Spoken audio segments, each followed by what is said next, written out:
მოგესალმებით. ჩვენ კვლავ ვართ ერთად გადაცემაში ქრისტიანობა დღეს. და კიდევ ერთხელ მადლობ უფალს, რომ გვეძლევა შესაძლებლობა ჩვენი ქრისტეს მიერი ერთობით აღსრულდეს ის უდიდესი საიდუმლოება, რომელზეც უფალი ამბობს, სადაც 2 და 3 ჩემი სახელით შეიკრიბება მე იქ ვარ. ეს საიდუმლოება არ იმგაგებით, რომ ღმერთი რაიმეს გვიმალავს. სიტყვა საიდუმლოება, როცა ეკლესიაში გავიგებთ სიტყვას საიდუმლოებას, ქრისტიანულ კონტექსტში, სულიერი ცხოვრების კონტექსტში, ყოველთვის უნდა გვახსოვდეს, რომ აქ იგულისხმება არა რაიმე დამალული, დაფარული, მიჩქმალული, ჩვენთვის რომ არ შეიძლებოდეს მისი ცოდნა და ასე შემდეგ. ეს ეხება ბევრ რამეს. იგივე 7 საიდუმლო ეკლესიაში აღსრულებული, ეგრეთ წოდებული საიდუმლო ლოცვები და ასე შემდეგ. არამედ საიდუმლოება ქვია ამ ყოველივეს იმიტომ, რომ ხდება ამ დროს გვეძლევა შესაძლებლობა შევხვდეთ ცოცხალ ღმერთს. და ეს შესაძლებლობა ღმერთთან შეხვედრისა არის სწორედ ის საიდუმლოება, იმიტომ რომ ჩვენი გრძნობების მიღმაა ეს შეხვედრა. ჩვენი გრძნობების, ჩვენი ეგრეთ წოდებული სენსორიკისათვის, თუ ამ ტერმინს გამოვიყენებთ, არის მიუწვდომელი. და ეს აღქმა და განცდა მაინც ხდება ღმერთისა, ოღონ იმ შესაძლებლობებით, რომელიც კიდევ მეორე 5 გზნობის მიღმაა. ჩვენ მას რწმენას უწოდებთ, ჩვენ მას რაღაც სულიერ, არსებობს რა თქმა უნდა ქრისტიანული ტერმინოლოგია, ეს არის გონება, რომელშიც რა თქმა უნდა არ მოიაზრება, ხვდებით ამ შემთხვევაში ჩვენი ინტელექტი. თუ ჩვენი ინტელექტი არის შესაძლებლობა გარესამყაროსთან კავშირისა, ჩვენი ინტელექტი ტვინი, მოდი ასე ვთქვათ, არის შესაძლებლობა გარესინათლის დანახვისა, იმიტომ რომ სინათლე რო შემოდის ჩვენს თვალებში, ჩვენი თვალი დამოუკიდებლად მას რა თქმა უნდა ვერ ხედავს, იგი ხედავს სწორედ ჩვენი ტვინის საშუალებით. ასევე გონება სულიერი თვალსაზრისით არის სულისის ნაწილი, სულისის ინსტრუმენტი, რომლითაც შეიძლება სამყაროს მიღმიერი ტრანსცენდენტული ღმერთის დანახვა. და ამ შემთხვევაში მაინც ჩავსვავთ სიტყვა დანახვას ბრჭყალებში, იმიტომ რომ დიახაც ეს არის დანახვა ღმერთისა. ეს არის დანახვა ღმერთისა და ეს იმდენად მნიშვნელოვანია და იმდენად მთავარი ქრისტიანობაში, რომ ამის გარეშე, ანუ ღვთისხილვის გარეშე, ანუ მოდი ასე ვთქვათ, იმ გზის გარეშე, რომელიც ღმერთის ხილვამდე მიმიყვანს. იმ გზის გარეშე, რომელიც განკაცებულ ღმერთთან, იესო ქრისტესთან პიროვნული ურთიერთობის შესაძლებლობას მომცემს. აი ამ გზის გარეშე მთელი ჩვენი სულიერი ცხოვრება უბრალოდ აღმოუვა და აზრს მოკლებულია. ამიტომაც რადგან უფალი ამბობს, სადაც 2 და 3 ჩემი სახელით შეიკრიბება, მე თქვენთანა ვარ, მე იქ ვარ. ესე იგი ეს იმას ნიშნავს, რომ ჩვენ აი ამ წუთშიც გვეძლევა შესაძლებლობა, რომ ღმერთი ვიხილოთ. და ეს არ არის კიდევ მეორე ცარიელი სიტყვები. ჩემთვის მაგალითად ძალიან ყოველთვის სასწაულის ტოლფასია ხოლმე, როდესაც თქვა სულიერ თემებზე ვსაუბრობ, თქვა უამრავი ადამიანი ისმენს, მე არ ვიცი ხა ტელევიზიაში ხომ ვერ ვხედავ რამდენი ადამიანი შეიძლება ისმენდეს, თქვა, მაგრამ თუ ჩვენ თქვა ვიგულისხმებთ რამდენი ადამიანი ისმენს, რამდენი მოდის შეხვედრებზე, თქვა როცა საზოგადოებრივ შეხვედრებს ვატარებთ სხვადასხვა სასწავლებლებში და ასე შემდეგ, ჩვენ რო ხედავთ თუ რამდენი ადამიანი მოდის, რამდენი ახალგაზრდა მოდის, რომლებსაც შეუძლიათ 2 საათი, 3 საათი, ხან მეტიც კი იჯდნენ და მშვიდად, გარეგნული სიმშვიდით, მაგრამ შინაგანი სისავსით და შინაგანი აქტიურობით უსმინონ ღვთის სიტყვას. იყვნენ ჩართულნი ამ პროცესში. იგივე წირვაზე დგომა, როდესაც იგივე დაახლოებით 2 საათნახევარი 3 საათის განმავლობაში ფეხზე მდგომარე ადამიანები, ხშირად ასაკოვანი ადამიანები, დაუძლურებულებიც კი ფეხზე მდგომარი არა იმიტომ რომ დაჯდომა არ შეიძლება ეს ცალკე თემაა ხო როცა საუბრობენ რატო არ შეიძლება უბრალოდ ფიზიკურად ადგილი არ არის სკამის ადგილი რო არ არის უბრალოდ ადამიანები ბევრნი არიან ტაძარში და იქ ვერ მოხერხდება ფიზიკურად სკამების დალაგება მე როცა ამდენი ხის განმავლობაში ადამიანები უსმენენ ღვთის სიტყვას თქვა ქადაგება როცა არის და როცა ადამიანი მაძიებლობით დგას არა იმისათვის რომ იქ ვიღაცას გაესაუბროს რაღაცა სალონური შეხვედრა მოაწყოს ღვთისმსახურების დროს არამედ მთელი არსებით ჩართულია მოდის ღვთისსაძიებლად როცა ჩვენ ამას ხედავთ რომ ადამიანები როგორ ამ ქვეყნიური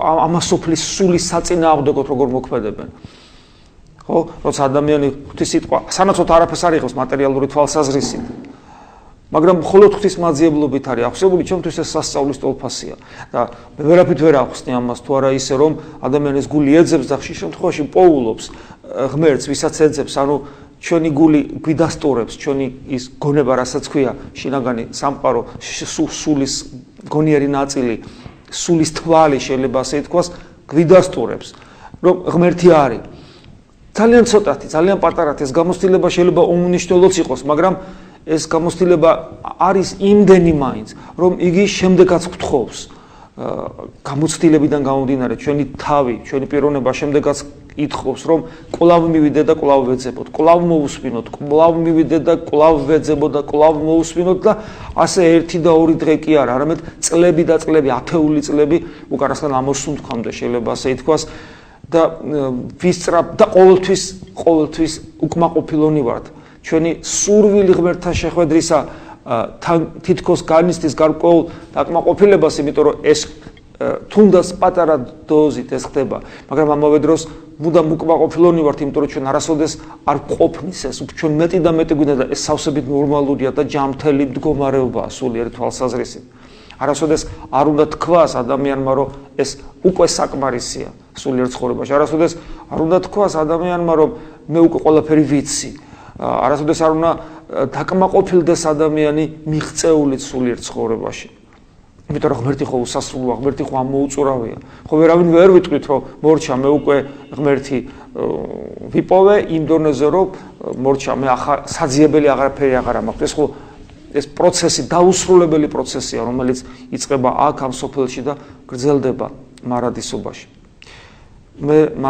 მითხრეს რომ პირდაპირ ეთერში ზარია და გისმენთ მამა თეოდორე დიახ ისმო ცოტა ხმას თუ აუწევთ კარგი იქნება აქ შემოვიდეთ აი ხარისხის არხია ესე ქართული არხია სადაც არის ხოლმე გადაცემები და იქ ძალიან ხშირად ყოველდღიურად საჩვენებენ კუნძულ კრეტაზე რომ ჩატარდა შეხვედრა საეკლესიო სხვადასხვა იერარქიების და რა ვიცი ხლა იქ ისე ჩანს რომ მართლა რაღაც მნიშვნელოვანია მოხდარი და თქვენ გეცოდინებათ ალბათ მაინც თქვენ ამბობთ სოფლიო კრება რო ჩატარდა კრება და იქ თითქოს რაღაც ისეთი გლობალური მოხდა რომელიც აი არც კი უნდა მოიხსენიო ერთობლივ ლოცვაში და საერთოდ დილის ლოცვებში რომ არის მაღალი იერარქები და პატრიარქები დანაშაული იქნება იქ რომ მოიხსენიო და რა ვიცი რამდენად სწორია იქნება აგვიხსნათ ცოტა დავიბენეთ მე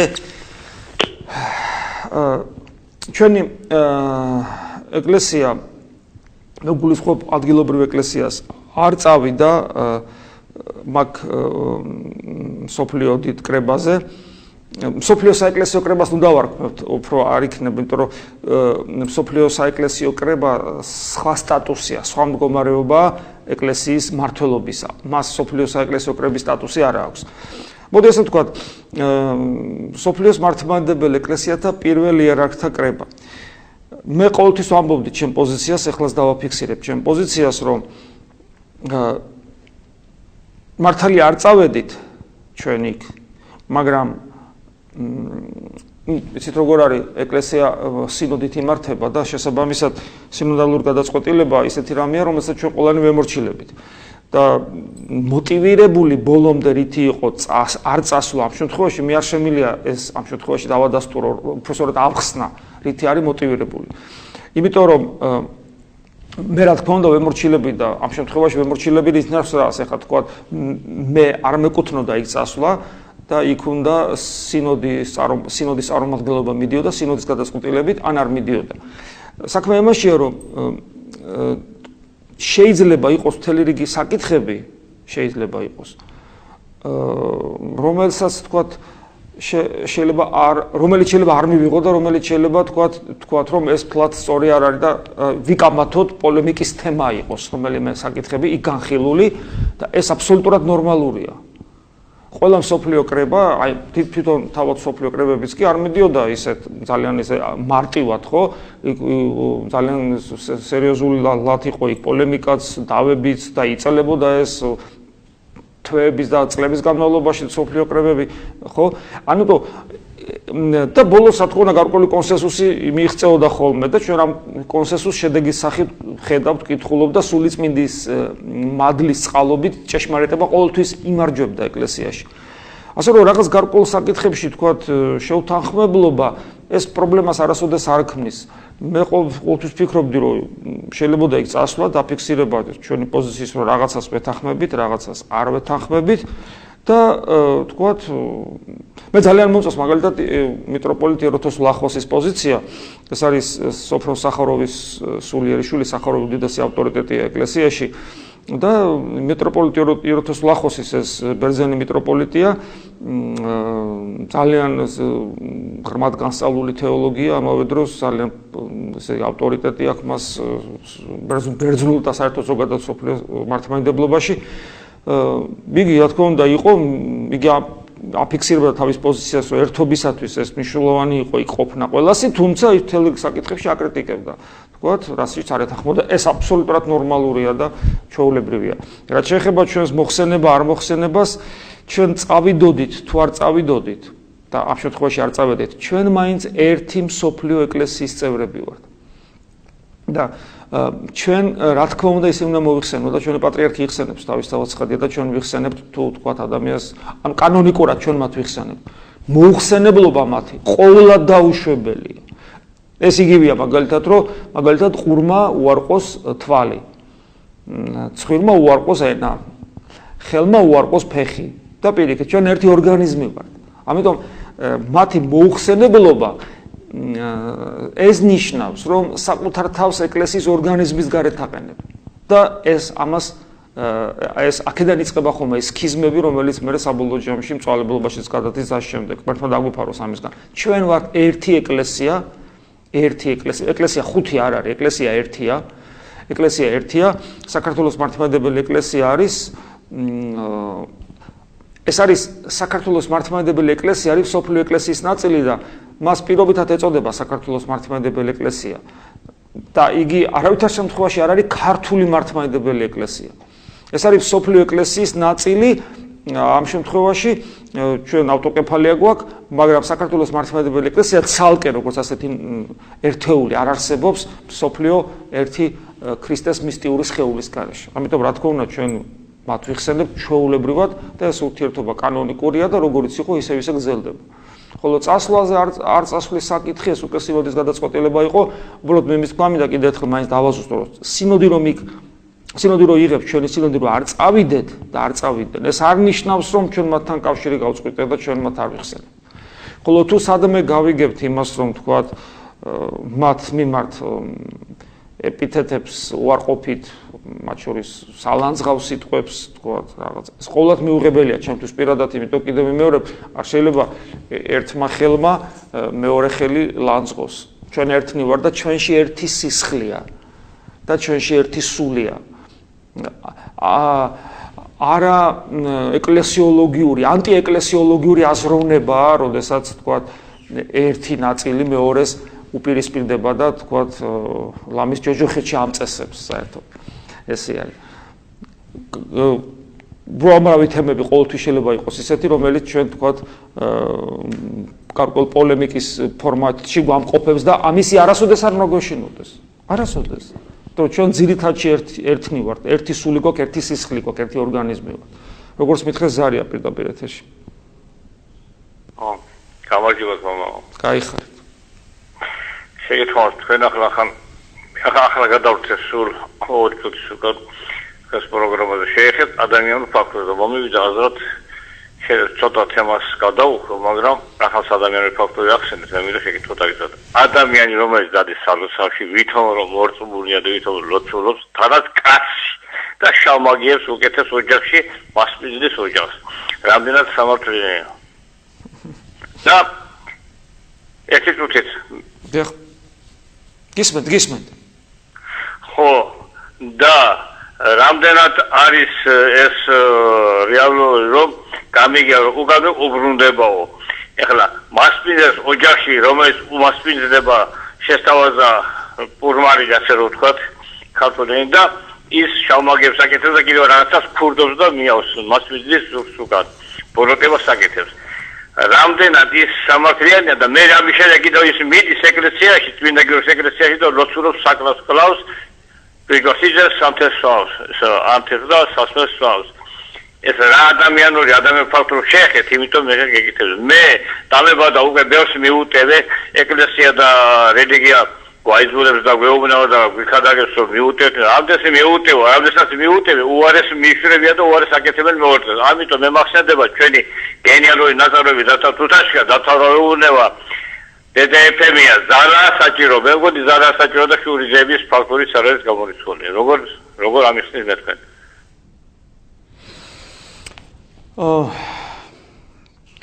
ხა სამართლიანობა, ამ ქვეყანაზე სამართლიანობა ჩვენ ქრისტიანებმა წესით ვიცით, რომ ამ ქვეყანაზე სამართლიანობა ნაკლებად არსებობს. თავად ჩვენ ჯვარს ატოვატარებთ იმის ნიშნად, რომ ცოცხალი სიმართლე ამას სოფელმა ვერ იგუა და მოკლა და ჯვარსაცო. ასე რომ ამ ქვეყანაზე უსამართლობა ყოველთვის არის და ამას სოფლის სულზე, რომელიც გაბატონებულია უფალი ამბობს, რომ იმ სულზე, რომელიც არის ამას სოფელზე გაბატონებული, სწორედ ამ სულის გაბატონების გამო უფალი ამბობს, რომ სოფელი ბოროტებაშია ჩაძირული და თავადი, ბატონი ამ სოფლისა სატანაა თავად. თუმცა სოფელი რო ესეთია, ჩვენ ეს ადამიანებმა გავაკეთეთ.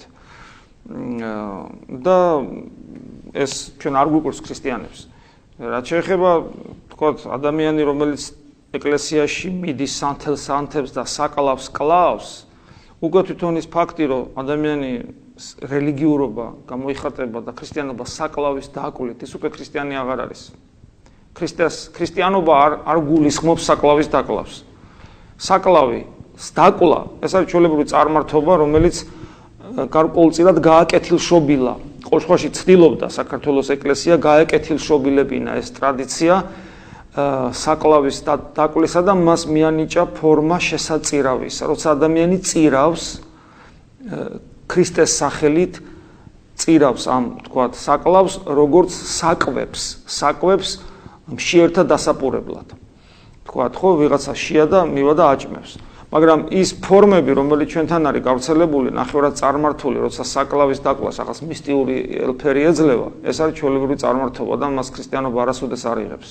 ადამიანი როცა აკეთებს, ის ქრისტიანი სულაც არ არის. ვერც სანთლის დანთებით ხდება ადამიანი ქრისტიანი. ადამიანი ქრისტიანი მხოლოდ მაშინ ხდება, როცა ის ქრისტეს ბაძავს, ქრისტეს მსგავსად იწყებს ცხოვრებას და ქრისტეს ემსგავსება, ქრისტეს უერთგულებს, ქრისტეს გაიცნობს, მასთან პიროვნულ ურთიერთობას ცდილობს და შესაბამისად მისი მოწაფე ხდება. მხოლოდ ამ შემთხვევაში ხდება ადამიანი ქრისტიანი. ეგ ერთი და მეორე, თუ ადამიანი ქრისტიანულად ცხოვრობს, მას არანაირი მაგიის და ესეთი მსგავსი ბნელი ძალების არ ეშინია, იმიტომ რომ მასზე ეს არ მოქმედებს. ასე რომ თუ გვინდა რომ ჩვენ ბოროტებისაგან თავი დავიცვათ, მისტიური ბოროტებისაგან ქრისტიანები უნდა ვიყოთ, რომელიც არ ნიშნავს კიდევ მეორე არც საკლავის დაკლავს, არც სანთლის დანთებას, იგი სხვა რამეს ნიშნავს და ჩვენი გადაცემების ციკლიც და საერთოდ მთელი ჩვენი ტელევიზია აქეთკენ არის მომართული, რომ როგორმე თქვათ, წარმოვაჩინოთ ქრისტიანობის არსი და სიღრმე, თუ რა არის ქრისტიანობა, რა არის სინამდვილეში ქრისტიანობა. გავათავისუფლოთ ჩვენი ცნობიერება იმ მითებისაგან, რომელიც ქრისტიანობის გარშემო არსებობს. ყოველ შემთხვევაში ვეცადოთ, რომ ამ მითებისაგან განთავისუფლდეს ქრისტიანობა და ნამდვილი სახით წარმოჩინდეს, თუ რა არის სინამდვილეში ქრისტიანობა.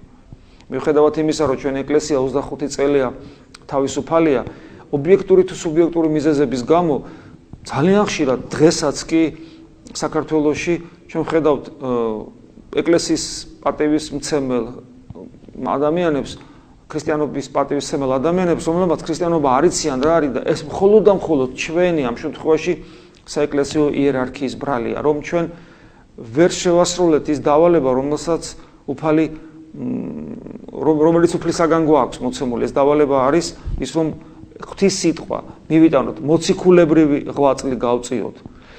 სიტყვა მივიტანოთ დაუმახინჯებლად, ანუ ის სიტყვა, რომელიც თავის დროზე უფალმა მოციქულებს გადასცა, მოციქულებმა თავად მოწაფეებს და დღევანდელ დღემდე მოვიდა. ჩვენ ვალდებულნი ვართ ეს გავაკეთოთ. ჩვენ უნდა ვისაუბროთ ისე, როგორც მოციქულები ისაუბრებდნენ. ჩვენ უნდა ვისაუბროთ ისე, როგორც პავლე მოციქული საუბრობს და ვიმისიონეროთ ისე, როგორც პავლე მოციქული მისიონერობს. პავლე მოციქულის სიტყვის არსი, როცა ის მისიონერობს, არის ქრისტე, განკაცებული ღმერთი და ეს იმიტომ არის ესე, რომ ისი ცხოვრების არსი იყო განკაცებული ღმერთი. თუ ჩვენი არსი, ცხოვრების ჩვენი სუნთქვა, ჩვენი გულისცემის, ყველაფრის ამის არსი თუ არ იქნება განკაცებული ღმერთი იესო ქრისტე, მაშინ ჩვენი სიტყვაც ვერ იქნება ქრისტოცენტრული, ესე შეიძლება ითქვას, სუსტი ტერმინი.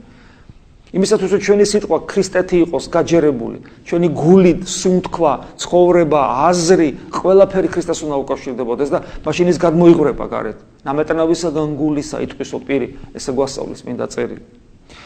ასე რომ თუ არ არის ყველაფერი ისე, როგორც უნდა იყოს, ეს მხოლოდ ჩვენი, ამ შემთხვევაში საეკლესიო იერარქიის ბრალია და ჩვენ ვცდილობთ, რომ ეს საქმე გამოსწორდეს, რამდენადაც ძალგვიწის თანამედროვე სასულიერო პირები ვცდილობთ ამას.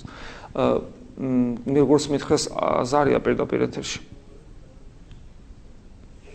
დააგლოცეთ ქრისტე შეგვეწიოს. ესეთი შეკითხვა მაქვს რა ხშირად გამიგია უამრავი ადამიანისგან, რომ ესე იგი საქართველოში ნაკლები ბრძოლები აქვს, რაღაცა განსხვავებული მადლია და სხვა კონტინენტებზე, სხვა ქვეყნებში თითქოს ისე გამოყავთ, რომ უფალი არ მეუფებს სულიწმინდა არ მოქმედებს, ან თუ რა ვიცი, ესე აყალიბებენ, რომ აი ამერიკა ჩაიძირება, რუსეთს ესე დაემართება, აქ ჯობია იყო, თუ საცტურებზეა თქვა საუბარი, საცტური თითქმის ახლა ამ თანამედროვეობაში ერთნაირად არის შარდენის ქუჩაზეც და ნიუ-იორკში ნებისმიერ ქუჩაზეც აბსოლუტურად თანაბრად არის ხო შესაძლებლობები და თუ ეკლესიურად ცხოვრობამ ეკლესიის წიაღში ხარ რა სხვაობა შეიძლება ტერიტორიულად იყო 10 თონზე, მაგრამ გონებით იყო შარდენზე, მაგრამ შარდენზე ცხოვრობდი მე ესე მგონია და ცხოვრების წესით 10 თონურად ცხოვრობდი. აი თქვენ რა სიტყვით ამაზე, იმიტომ რომ იქ არის უამრავი სამრევლოები და ცხოვრობენ ქრისტიანულად შეიძლება და რამდენადაც ვიცი არიზონის უდაბნოშიც არიან განმარტოებიც და ნუ აი ადგილს რა მნიშვნელობა აქვს უფალი ხო ყველგან არის და სულიწმინდაც შესაბამისად ყველგან შეიძლება მოიღვიჭოს ადამიანმა ხო რას გეტყვით აი მეორე შეკითხვას თუ შეიძლება ამასინაც მოვისმინე რომ ერთი მამაო ამბობს არ მოვიხსენებ მთავრობას რაღაცაზე იყო გაბრაზებული ეს თვითონ შეუძლია ამ მამაომ გადაწყვიტოს თუ რაღაცა მთავარს უნდა შეუთანხმდეს თუ რა უფლება აქვს ნებისმიერ მღვდელს რაღაცაზე გაბრაზდეს და არ მოიხსენოს მთავრობა აი მადლობა მადლობა კითხვისათვის ნუ პირველი კითხვას მინდა უპასუხო ვეცდები მოკლედ ესე იგი თავიდან შენიშნის სახით მინდა ვთქვა რომ მე მაგალითად სიკეთეში კაია შეჯიბრება და ბევრ ადამიანს შევეჯიბრები სამშობლოს სიყვარულში და პატრიოტიზმში მაგრამ პატრიოტიზმი ისე როგორც ყველა სხვა სიკეთე და სათნოება შეიძლება დამახინჯდეს ერთ-ერთი დამახინჯება პატრიოტიზმისა ერთ-ერთი მახინჯი ფორმა პატრიოტიზმისა ეს არის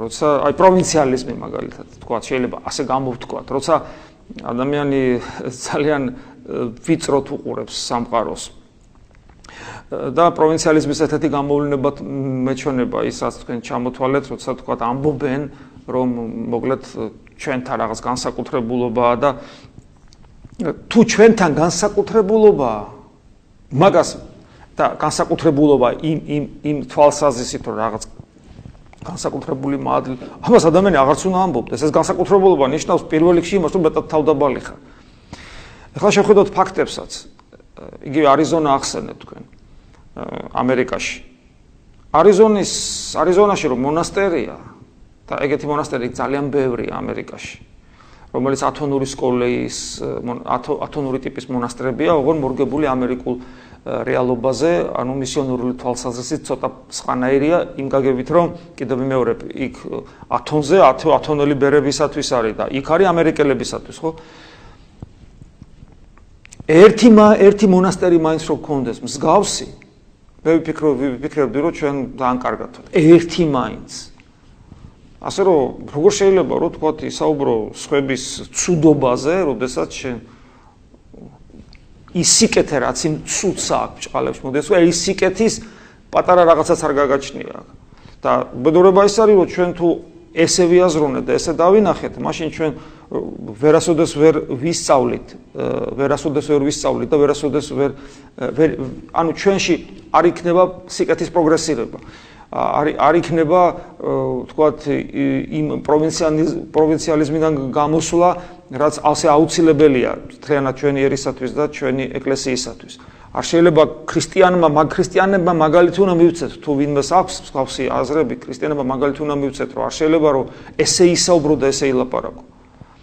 და ერთ-ერთი ჩვენი ეკლესიის ისტორია სხვა რამეზე გვეუბნება ჩვენი დიდი წინაპრები, რომლებმაც ქართული კულტურა, ქართული მწერლობა, ყველაფერი ვინც შეგვიქმნეს და ესე ნალოლიებად მოგვიტანეს, სწორედ იქ მიდიოდნენ, ათონზე მიდიოდნენ, თქვათ, სინაზე მიდიოდნენ, იერუსალიმში მიდიოდნენ და სწავლობდნენ და დღეს მე გეტყვით, რომ ათონი ამერიკაშიც არის, იგივე არიზონას სახით. გესმით?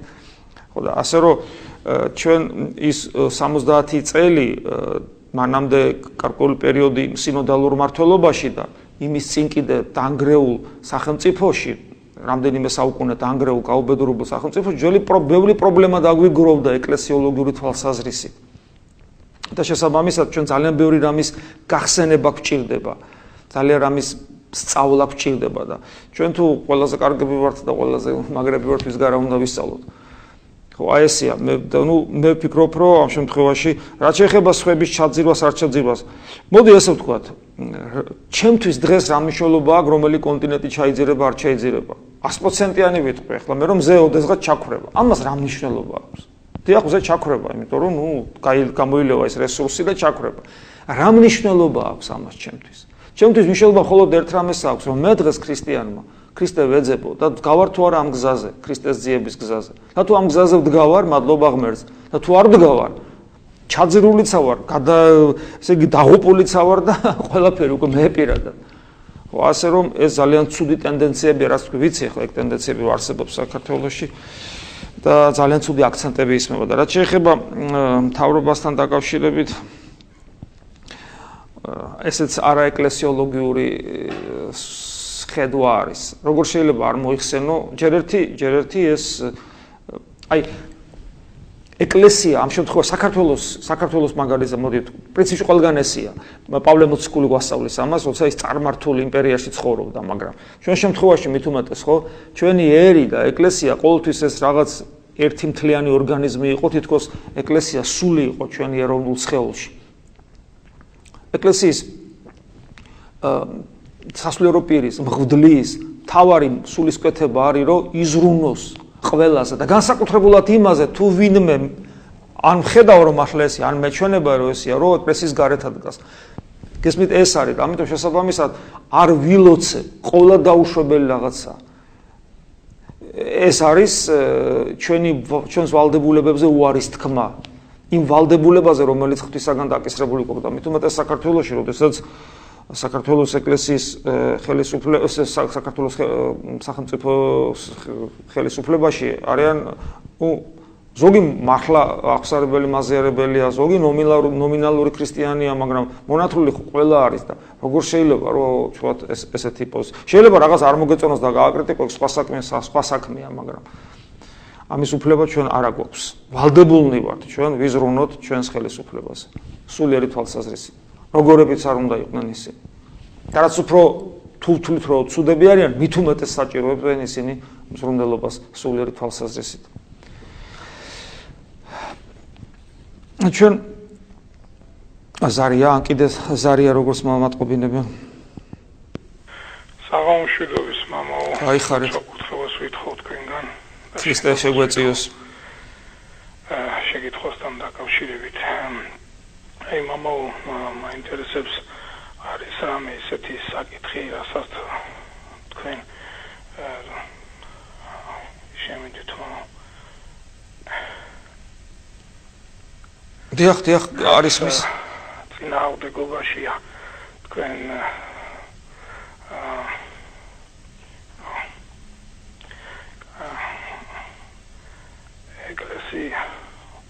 ანუ წინააღმდეგობაშია თქვენი სიტყვა რასთან? ან შემიძლიათ მობოდიშით. არის მაპატით. არა გეთქვათ, თქვენ ზოგადად ვამბობ, რომ ნებისმიერი კითხვა შეიძლება დაისვას, არ უნდა იყოს ამ შემთხვევაში ანუ თუ თვლით რომ თქვენი კითხვა ჩემ პოზიციას ეწინააღმდეგება ამ შემთხვევაში მე ვფიქრობ რომ მაინც უნდა ითქვას, იმიტომ რომ მე სულაც არ მაქვს იმის ილუზია რომ რაღაც ვამბობ ისეც რომელიც უჭეშმარიტება მე თქვენთან ერთად ვსწავლობ აი აქ დღეს ჩემთვის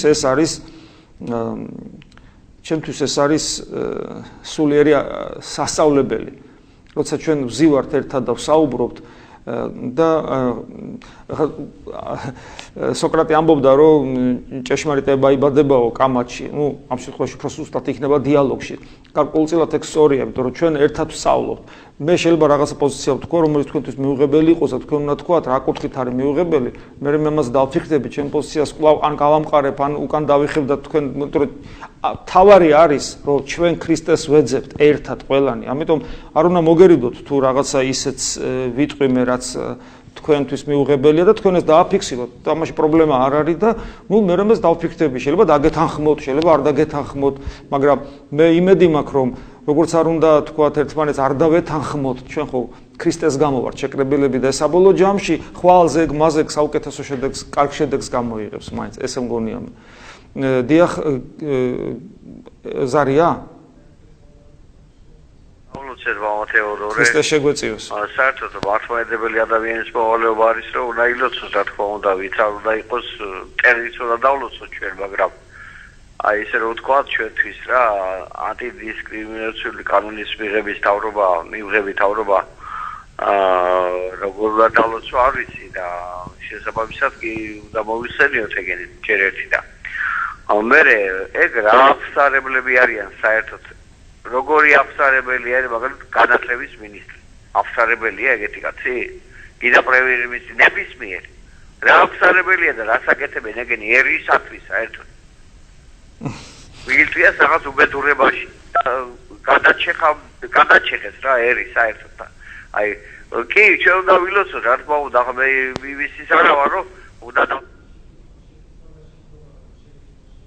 ხალხი საერთოდ არიან მართლმადიდებლები აღმართული რო აქვს ეს სარწმუნოები და დადიან თათარში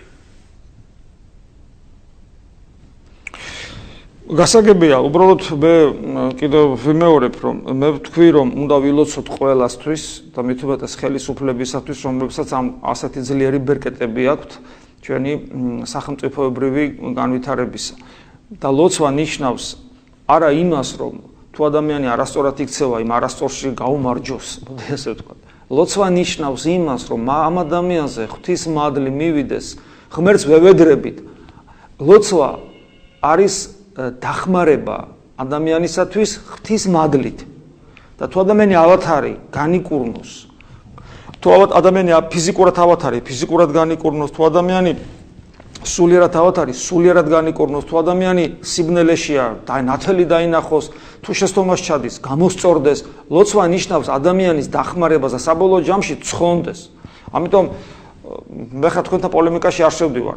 ვიღაცას მოსწონს ის ადამიანი მისი ცხოვრება, ვიღაცას არ მოსწონს. ვინ როგორი მართლმადიდებელია, აბა მე როგორ უნდა გითხრათ. გარეგნული ცხოვრების წესითაც ჩვენ შეიძლება ვისაუბროთ ამა თუ იმ ხელისუფალის პოლიტიკურ გადაწყვეტილებაზე, თქვათ, მათი მართლობის პრინციპებზე, თქვათ, რაღაცა მოგვეწონება არა. ძალიან ბევრი რაღაცა არ მოგვეწონება. მე რო თქვათ, ხელისუფლებას ვიხსენებ, ეს იმას კი ანიშნავს, რომ მათი ყველაფერი მომწონს. და შეიძლება არც არაფერი არ მომწონდეს. და მაინც ვიხსენებთ. ამაშია საქმე.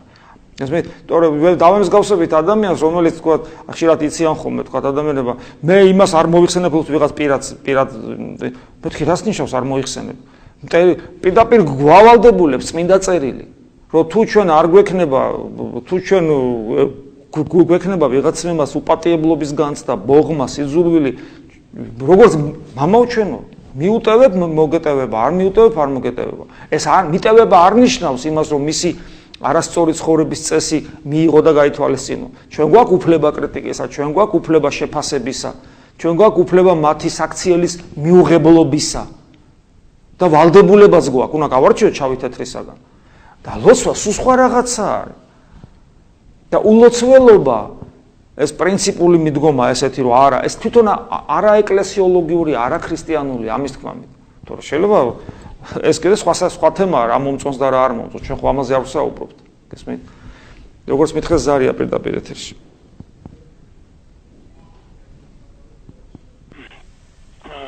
შენდობას ვიტყო, მამო. დიახ. ოდიშთაი. ესე იგი ცუდად გავხდი რა, დავრეკე შეკითხვა ესეთი იყო რა. რომ თითქოს აი თქვენი სწავლება მეუნათლავ ჩვენებთან დაკავშირებით, ცხონებასთან დაკავშირებით. თითქოს წინააღმდეგობაში ხო არ არის ეკლესიასთან, ან ჩვენ როგორ უნდა გავიგოთ, რომ ეს ნამდვილად ჭეშმარიტი სწავლება როგორია და ამ საკითხთან დაკავშირებით რა შემიდეთ, რომ ნამდვილად რა ცუდად გავხდი შეკითხვის დასმის პროცესში, აი ძალიან გული ამიჩქარდა და ნუ რამის გონება დავკარგე რა და მაგითო გავწყვიტე და ანუ პატივისცემ მიყვარხარ შემოგევლე დიდი მადლობა ღმერთს რომ აი თქვენ ხართ და თქვენგან ბევრს სწავლობთ, მაგრამ აი თითქოს ეს აზრი რომ რაღაც თქვენი სწავლება რამე წინააღმდეგობაში ხო არ არის ეკლესიასთან დაკავშირებით, აი მსხონებასთან და მოუნათლავ ჩვენებთან დაკავშირებით და ხო არ ყოფილა ესეთი შემთხვევა რომ რაღაც წინააღმდეგობაში მოსულა თქვათ ეკლესიის სწავლებასთან და ან მამებთან მიმართებაში ეს ხო არ ყოფილა ეს ან თუ ყოფილა ჭეშმარიტად როგორ გავიგოთ ჩვენ რომ რა არის ჭეშმარიტება და აი ჭეშმარიტ ეკლესიურ სწავლებას რომ არ ავწდეთ რა აი როგორ მოვიქცეთ ჩვენ რომ არ ავწდეთ ჭეშმარიტ ეკლესიურ სწავლებას რა და გასაგებია შენობას ვიტყობ კიდე არა რას ლაპარაკობთ კაცო მე ბევრგან ვცდილობ დავაფიქსიროთ ჩემი პოზიცია როდესაც ვთქვათ ეს თემა არის წამოწეული ხოლმე საერთოდ ამ თემის წამოწევა ჩვენს ეკლესიაში მე მიმაჩნია ეს მოხდა დაახლოებით 19 წლის წინ ამ თემის წამოწევა და ეს იყო სერიოზული შეცდომა ჩვენი ეკლესიის მიერ ჩადენილი მე ვფიქრობ იმიტომ რომ ძალიან ბევრი კარგი საინტერესო საქმე ჩავარდა იმის გამო რომ ამან რაღაცა ბევრი უთანხმოება და ბზარები გამოვიწვია ჩვენ შიგნით ეს იყო სერიოზული შეცდომა და მე ესე მგონია დღემდე რომ ეს თემები ამ თემების წამოწევა შეცდომას იყო და დანაშაულის როცა ეს თემები საერთოდ წამოიწერა როცა ამ თემებზე საერთოდ არავინ არ საუბრობდით და უცებ ხაინაღაც თითქოს მოწმენდილ ცაზე გამოჩნდა ეს თემა მე ვადასტურებ კიდევ ერთხელ ნათლობის გარეშე ვერავინ ცხონდება და მაგრამ მე უნებიან რომ სწორედ ნათლობასთან დაკავშირებით არის პრობლემები სწორედ იმიტომ რომ თვითონ წმინდა წერილშიც თქვათ ხედავთ ადამიანებს იგივე ჯვარცმული ავაზაკი რომელიც თქვათ ჯვარცმული ავაზაკი ქრისტეს ნათლის გარეშე არ ცხონებულა ქრისტეს ნათლით ცხონდა ქრისტეს ნათლის გარეშე ქრისტესთან ერთობის გარეშე ვერავინ ცხონდება პრობლემა იყო ეს თემა პრობლემურია იმიტომ რომ იგივე დაუბადებელი ბავშვის მონათლა არის აბსოლუტურად შეუძლებელი ვერ მონათლავ დაუბადებელ ბავშვს ამიტომაც ჩვენმა სინოდმა ჩვენი ეკლესიის სინოდმა ჩვენი საღვთისმოწყალო კომისიებმა რომელიც თუ არ ვცდები 2001 წელს ჩატარდა და ეს გამოცემულია და ფიზიკურად არსებობს იქ შავით თეთრზე წერია რომ ჩვენთვის საღვთო განგებულებისა ჩემი სიტყვებით რო თქვა პერიფრეზირება ხალხ მე დღეს რომ ცუდნოდა რომ ამ კითხვას დასვავდით მე მომზადებული მოვიდოდი ეს არის ღვთის განგებულება რომელიც ჩვენთვის დაფარულია მათი სამომავლო ხვედრი ამიტომ მე არასოდეს არცად არ მithქვავს ვერსად ვერ ნახავთ მე შეიძლება ჩემი პოზიცია გამომithქვავს რომ მე მინდა ცხონდნენ და და მე გეტყვით რომ არა მარტო ჩვილები, მე მინდა ყველა ცხონდეს და მე არ მეგულება ქრისტიანი რომელიც იტყვის რომ მე არ მინდა რომ ყველა ცხონდეს. ჩვენ უნდა გვინდოდე, ეს არის სწორედ ჩვენი ხედვა ქრისტოცენტრულია და ქრისტეს თვალებით უნდა უყუროთ სამყაროს. ქრისტეს ყველა ცხონება უნდა. არ შეიძლება ადამიანს უხაროდეს ვინმე ჯოჯოხეთში ყოფობა. სილვან ათონელს ხა ჯოჯოხეთზე ეკითხებოდნენ ის ტირილს იწყებდა. ცრემლით გამოხატავდა ამ თავის პოზიციას და არა სიხარულით.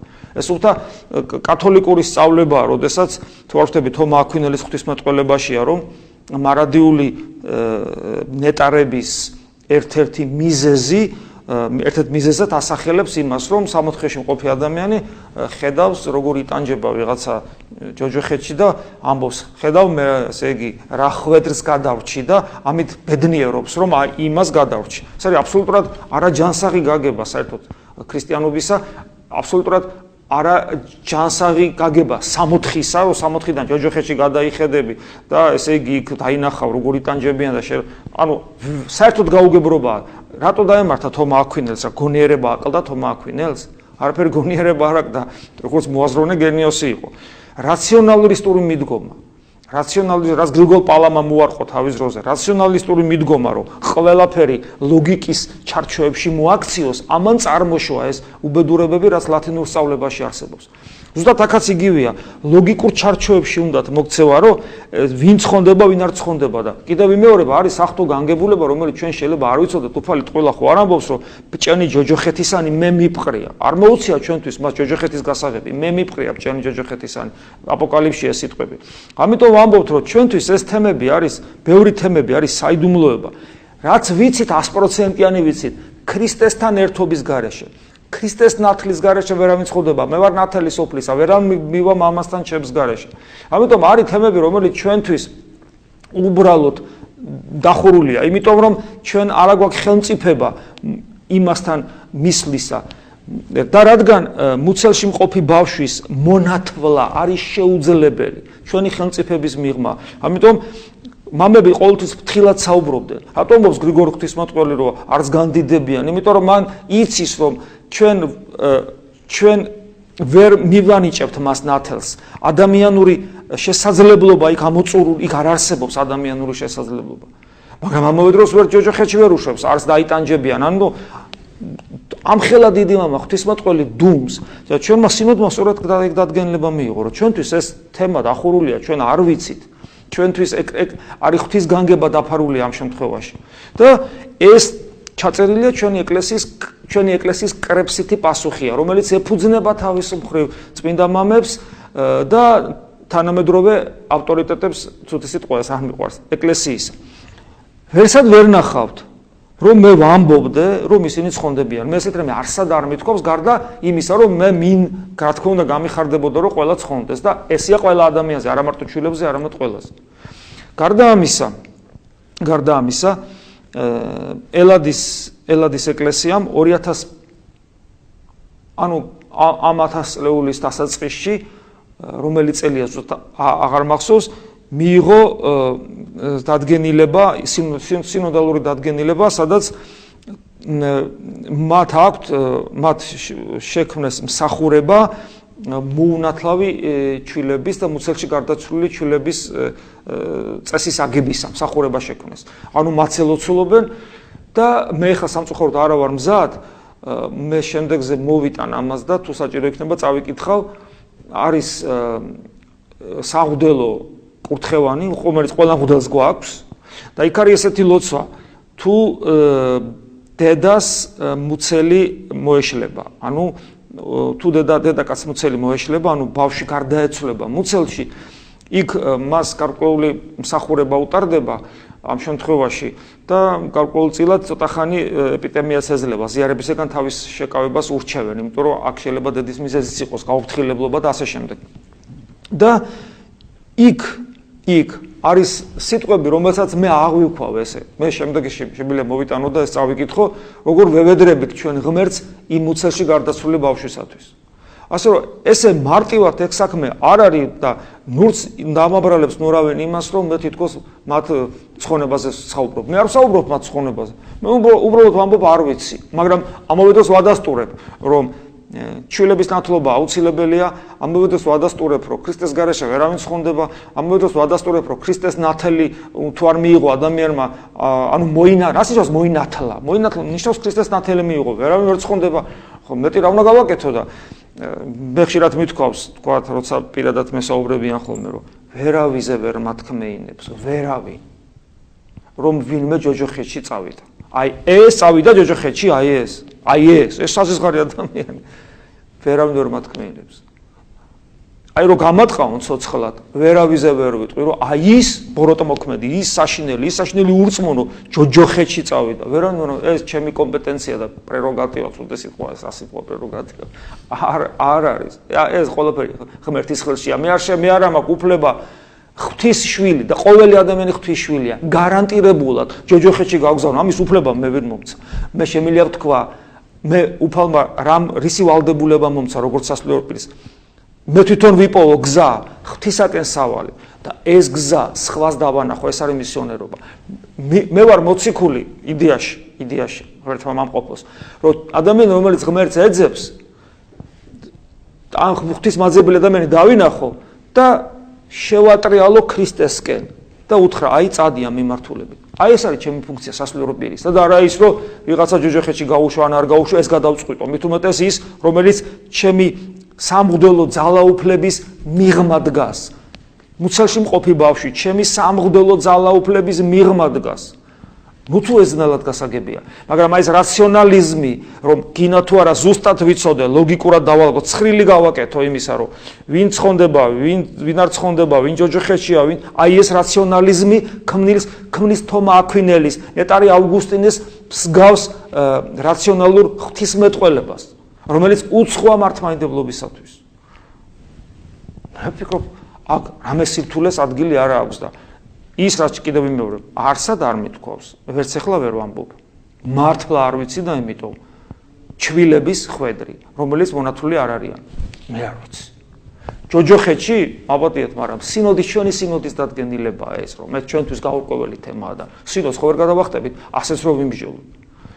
არ ვიცი, თუ დავაკმაყოფილა თქვენი ცნობის მოყვარეობა, როგორც მითხეს რეკლამაზე.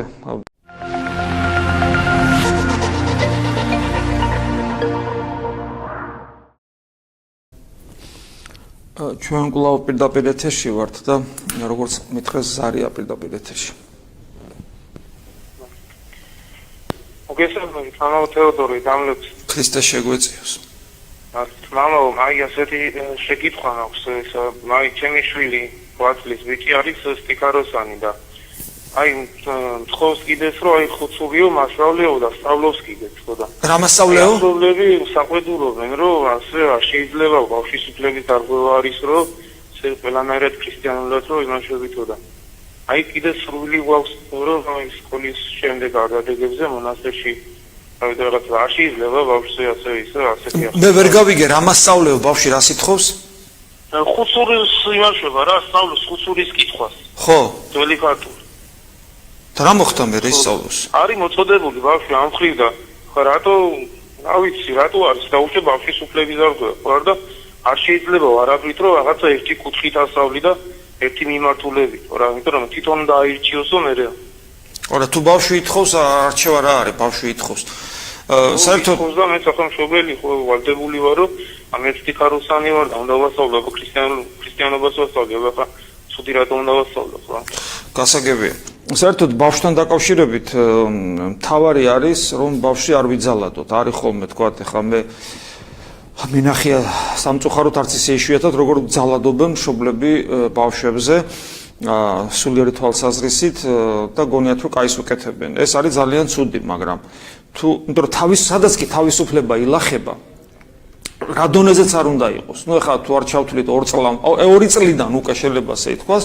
2 წლიდან ან 2 წელს უახლოვდება ბავშვი უკვე მასზე ძალადობა ყოვლად დაუშვებელია აი თქვა 2 წლის ბავშვი ყვირის და ძალით რო აზიარებენ ჩემთვის მიუღებელია ძალადობა ნების როგორც კი ადამიანი თავისუფალ ნებას გამოხატავს იქ უკვე ძალადობა არავითარ შემთხვევაში არ შეიძლება არანაირ ასაკში იმიტომ რომ ქრისტიანობა მხოლოდ თავისუფალი გადაწყვეტილებით მიიღება ადამიანისაგან ამიტომ არის ხოლმე პრობლემები პატარა ბავშვებთან დაკავშირებით როცა მასზე ძალადობენ მაგრამ თუ ბავშვი თვითონ ითხოვს თვითონ ითხოვს, თვითონ უხარია სტიხაროსნობა თქვა, ხო, თვითონ ითხოვს ხუცურის სწავლას, თქვა ეკლესიური ცხოვრება მას ახარებს, მონასტერში ყოფნა ახარებს, მაგას რაჯობია.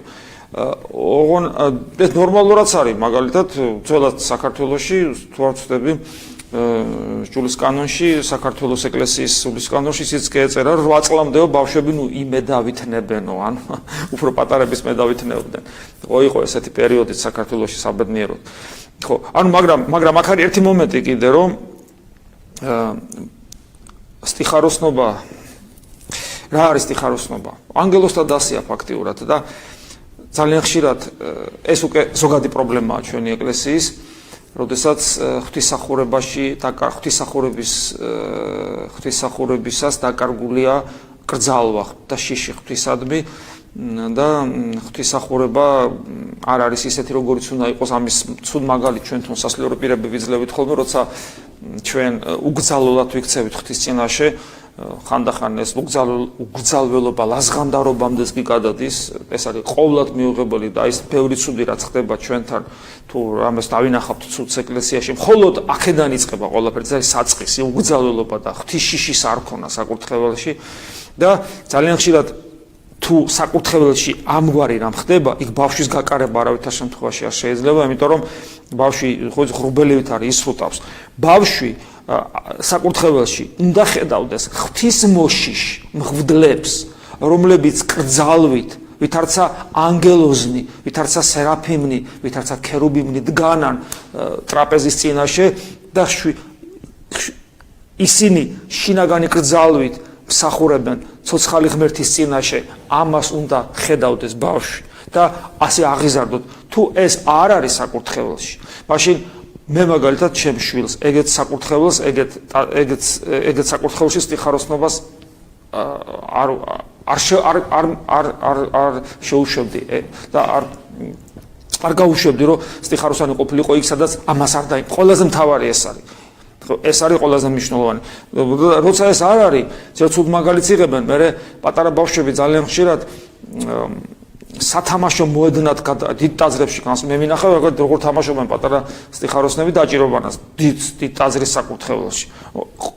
როგორ სწავლობენ კევის ღეჭვას საკურთხეველში, ხუმრობას, ანეკდოტის მოყოლას, ლაზღანდარობას, სიცილკისკის, უგზალველობას რა თქმა უნდა მაგალითს ვაძლევთ ჩვენ შესაბამისად ესეთი ბავშვი რომ გაიზრდება ან საერთოდ წავა ეკლესიიდან და ან თუ არ წავა და დარჩება ვაიმე დარჩენას იქ რო დარჩება გესმით ან ესეც გაითვალისწინეთ მე არ ვიცი ახლა თქვენ სასწაულოთ როგორ არის მაგრამ ამას მიაქციეთ ყურადღება რას სწავლობს ბავშვი პირველ რიგში რა უნდა ისწავლოს კიდევ ერთხელ მან პირველ რიგში უნდა ისწავლოს კრძალვა ცოცხალი ღმერთის წინაშე რომლის მაგალითსაც მას უნდა აძლევდნენ ამა თუ იმ საკურთხეველში მომსახურე სასულიერო პირები და თუ ეს არ არის ჯობია ესეთი ბავშვი არ შევიდეს საკურთხეველში და არ ნახოს ის უგზალველობა ანუ უმსგავსობა რომელიც შეიძლება ხდებოდეს ზარია პირდაპირ ეთერში როგორც მითხეს დიახ მამა თეოდორე დიახ ანუ დიდი მოგზაურობით მინდა ერთი შეკითხვა დავისვათ ესე იგი ტაძარში რო შევდივართ აქ არის შესაწევი ყუთები მოგეხსენებათ და ამ შესაწევი ყუთებს აწერია ეკლესიისთვის, ხატის დაწერისთვის, დღისთვის და ეს ყველაფერი აუცილებელია, მაგრამ აი დიდი ხანია ეს კითხვა მებადება რომ მაქვს რომ ესე იგი ყველაზე მთავარი პრინციპი ქრისტიანობაში არის გაჩერებული ადამიანის დახმარება და მე მგონი ძველ საქართველოში ესე იგი ტაძრებში იყო ასეთი ყუთები გაჭირვებულებისთვის, ქრივებულებისთვის და რატომ არ არის ასეთი ყუთი? მე მგონი ეს ყუთი ყოველთვის ძალიან დიდი რაოდენობით მიიზიდავს იმ ადამიანს, რომელსაც ეხნება სურვილი რომ შეწირონ შესაძლებელი და ასეთი ყუთები რატომ არის ასეთი ეკლესიაში დიდი მოგზაურობით ეკითხებით ამას ბოდიში. საერთოდ ეკლესიაში უნდა იყოს ორი ტიპის ყუთი. პირველი ტაძრისთვის სატაძრო საჭიროებისათვის და სასულიერო პირისათვის. სატაძრო საჭიროებისათვის რაც შედის ის იმას ეკლესია მერე ეკლესიის წინამძღვარი თავისი ხედვის მიხედვით ანაწილებს გაჭიროებულებზე და თქვათ ეკლესიის ხელფასებზე და ასე შემდეგ გადასახადებზე და ასევე ის რაც შედის სამღვდელო ყუთში, ის არის სასულიერო პირის, რომ მან იარსებოს და მისმა მრავალშვილიანმა ოჯახმა ხშირად იარსებობს. თქვენ თქვით, რომ ყველაზე მთავარი ეკლესიის საქმიანობა არის გაჭირებულების დახმარება და ეს სულაც არ არის. სოციალური მსახურება არ არის ეკლესიის უპირველესი დანიშნულება. ეკლესიის უპირველესი დანიშნულებაა კიდევ მეორე, იპოვოს ღვთისაკენ სავალი გზა და სხვებს აჩვენოს. ეს არის ეკლესიის უპირველესი დანიშნულება. აქაც არის აცთენა მართლმადიდებლობასა და თქვა სხვა კონფესიებს შორის. ანუ უпроსტოდ სხვა კონფესიებში შეიძლება ეს უფრო მეტად დომინანტი იყოს სოციალური მსახურება, ჩვენთან დომინანტი უნდა იყოს, კიდევ მეორე დომინანტი უნდა იყოს ღმერთის ძიება. ეკლესია არ არის სოციალური დახმარების ინსტიტუცია. ეკლესია არის კიდევ მეორე ქრისტეს განკაცებული ღმერთის, ანუ ქრისტეს მისტიური სხეული, მისი ნაწილი, რომლის მიზანი არის, რომ ამ სხეულის ნაწილები, ანუ ადამიანები, მაზიარებელი ადამიანები ღვთისაკენ გზაზე დააყენოს და ღმერთი აპოვნინოს. ეს არის. რაც შეეხება შემოწირულობას, მე გეტყვით თქვენ, რომ მე არ ვიცი თქვენ როგორი ხედვა გაქვთ ამ შემთხვევაში, მე გეტყვით, რომ აი მაგალითად მე ჩემი ტაძრის მაგალითად ბევრი მეგობარი მყავს სასულიერო პირი, რომლებიც ასევე არიან წინამძღვრები და მე მათგანაც ვიცი. ჯერ ეს ყბადაღებული ეს 25 მილიონის თემა ძალიან გთხოვთ, რომ ერთხელ და სამუდამოდ ეს თემა დამთავრდეს, იმიტომ რომ არც ერთ მღვდელს, არც ერთი თეთრი ამ 25 მილიონიდან არ აქვს. ის ხმარდება განათლების საგანმანათლებლო საქმიანობას ეკლესიაში. თუ იმეს არ მოსწონს საგანმანათლებლო საქმიანობა ეკლესიაში, იკითხონ და მიაკითხონ იმ ადამიანებს, ვინც ამას თავში უდგანან ამ საგანმანათლებლო სკოლებს და სისტემებს ეკლესიაში. მაგრამ სასულიერო პირებთან დაკავშირებით, ეკლესიის აღშენებლობასთან დაკავშირებით, გადასახადებთან დაკავშირებით, ამას არანაირი კავშირი არ აქვს. რაც შეეხება გადასახადებს, მაგალითად ჩვენ გაზის ტარიფი უფრო ძვირად უფრო დიდი ტარიფით ვიხდით გაზის გადასახადს, ვიდრე თქვა უბრალო მოსახლე. ეკლესიაში ამ შემთხვევაში ესეა. ჩვენ ვიხდით შუქის გადასახადს, წყლის გადასახადს. ჩვენ გვაყავს უამრავი მომსახურე პერსონალი, რომლებსაც გზის ფულსაც კი ძლივს ვაძლევთ, ან ხანდახან იმათაც ვერ ვაძლევთ. ხალხი ფიქრობს, რომ ტაძრების სავსეა და ამათ ეხლა იმდენი შეწირულობა ექნებათ. სიამოვნებაში ეს სულაც არ არის. თქვენ ამბობთ სოციალურად გაჭირებულ ადამიანებზე. იცით, მრევლში რამდენი ადამიანია, ვისაც ვინც სოციალური დახმარება საჭიროებს და იმაზე გაცილებით დაბლაა, ვიდრე შეიძლება ნორმალურად ამ შემთხვევაში 21 საუკუნის ადამიანი იყოს და მრევლის წევრები არიან ისინი. და თქვენ ფიქრობთ, რომ მათ შეუძლიათ, რომ კიდევ ვინმეს დაეხმარონ? იცით, რომ სასულიერო პირებს ძალიან ხშირად როგორი მატერიალური პრობლემები აქვთ, როგორ უჭირთ იმ მრავალშვილიან ოჯახების გამოკვება, მათი სწავლის საფასურის გადახდა, ოჯახში გადასახადების გადახდა, სამედიცინო მომსახურება თავისი ოჯახის წევრებისა და შვილების. ეს სერიოზული პრობლემებია. იმიტომ რომ აი ამ ყბადაღებულმა ცრუ ლიბერალურმა ლოზუნგებმა, რომ ჯიპიანი მღვდლები, მდიდარი სასულიერო სინამდვილეში ჩვენი ცნობიერება მოწამლა და სინამდვილეში ეს სულაც არ არის. მე კიდევ მეორე არც ერთ მდიდარ მღვდელს არ ვიცნობ მე პირადად არ ვიცნობ. მე ძალიან ბევრ სასულიერო პირს ვიცნობ. სასულიერო პირების უდიდეს უმრავლესობას შეიძლება ითქვას, რომ სოციალური აი საშუალო ფენის ზღვარს ქვემოთ იყოს მათი მდგომარეობა. დალხენილი არავინ არ არის და არ მინახავს. ესეა და მაგრამ მადლობთ ღმერთს რაც არის. ხო, პატიოსანი მღვდელი არჩიერი არ მინახავს. მრევლის წევრების უდიდესი უმრავლესობა გაჭირებულია. უდიდესი უმრავლესობა სამსახური არ აქვს. მრევლში მყავს ადამიანები, რომლებსაც სერიოზული პრობლემები აქვთ მატერიალური. გასმით, ასე რომ, მაგრამ მიუხედავად ამისა, როცა ჩვენთან მოწყალების სათხოვნად მოდიან, ჩვენ ვცდილობთ ძალისებრ ყველას დავეხმაროთ და გავცეთ. რა თქმა უნდა, ჩვენ გვიჭირს, ვწუხართ, რომ ყველას ვერ ეხმარებით, როგორც ჩვენ გვინდა, მაგრამ ამის საშუალება ფიზიკურად არ არსებობს. უზარმაზარი დავალიანება გვაქვს გაზის გადასახადის, დენის გადასახადის, მე ხარ ვიტირებ და ხარ ჩამოგითვლით რამდენიას შეიძლება ვიღაცამ თქვას, რა თუნდაც გაზი და დენი. მაშინ ყველაფერი შეწყდება, ყველაფერი მოკვდება. ის მისიონერული საქმიანობა, ის სულიერი ცხოვრების სკოლა, ის თქვა ღვთისმაძიებლობა, რასაც ღვთისმსახურება და წირვა ქვია. თქო რომ განახათ როგორ იღლებიან ჩვენი დიასახლისები, როგორ შრომაში ამ უზარმაზარ ტაზრებს ვალაგებენ, ასუფთავებენ იქ რომ შედიხარ და ყველაფერი მოგწონს და კიდევ მეორე გზის საფასურსაც ვერ ვაძლევ. ასე რომ ეს პრობლემები რეალურად არსებობს. ხო და აბა როგორ გითხრათ ახლა?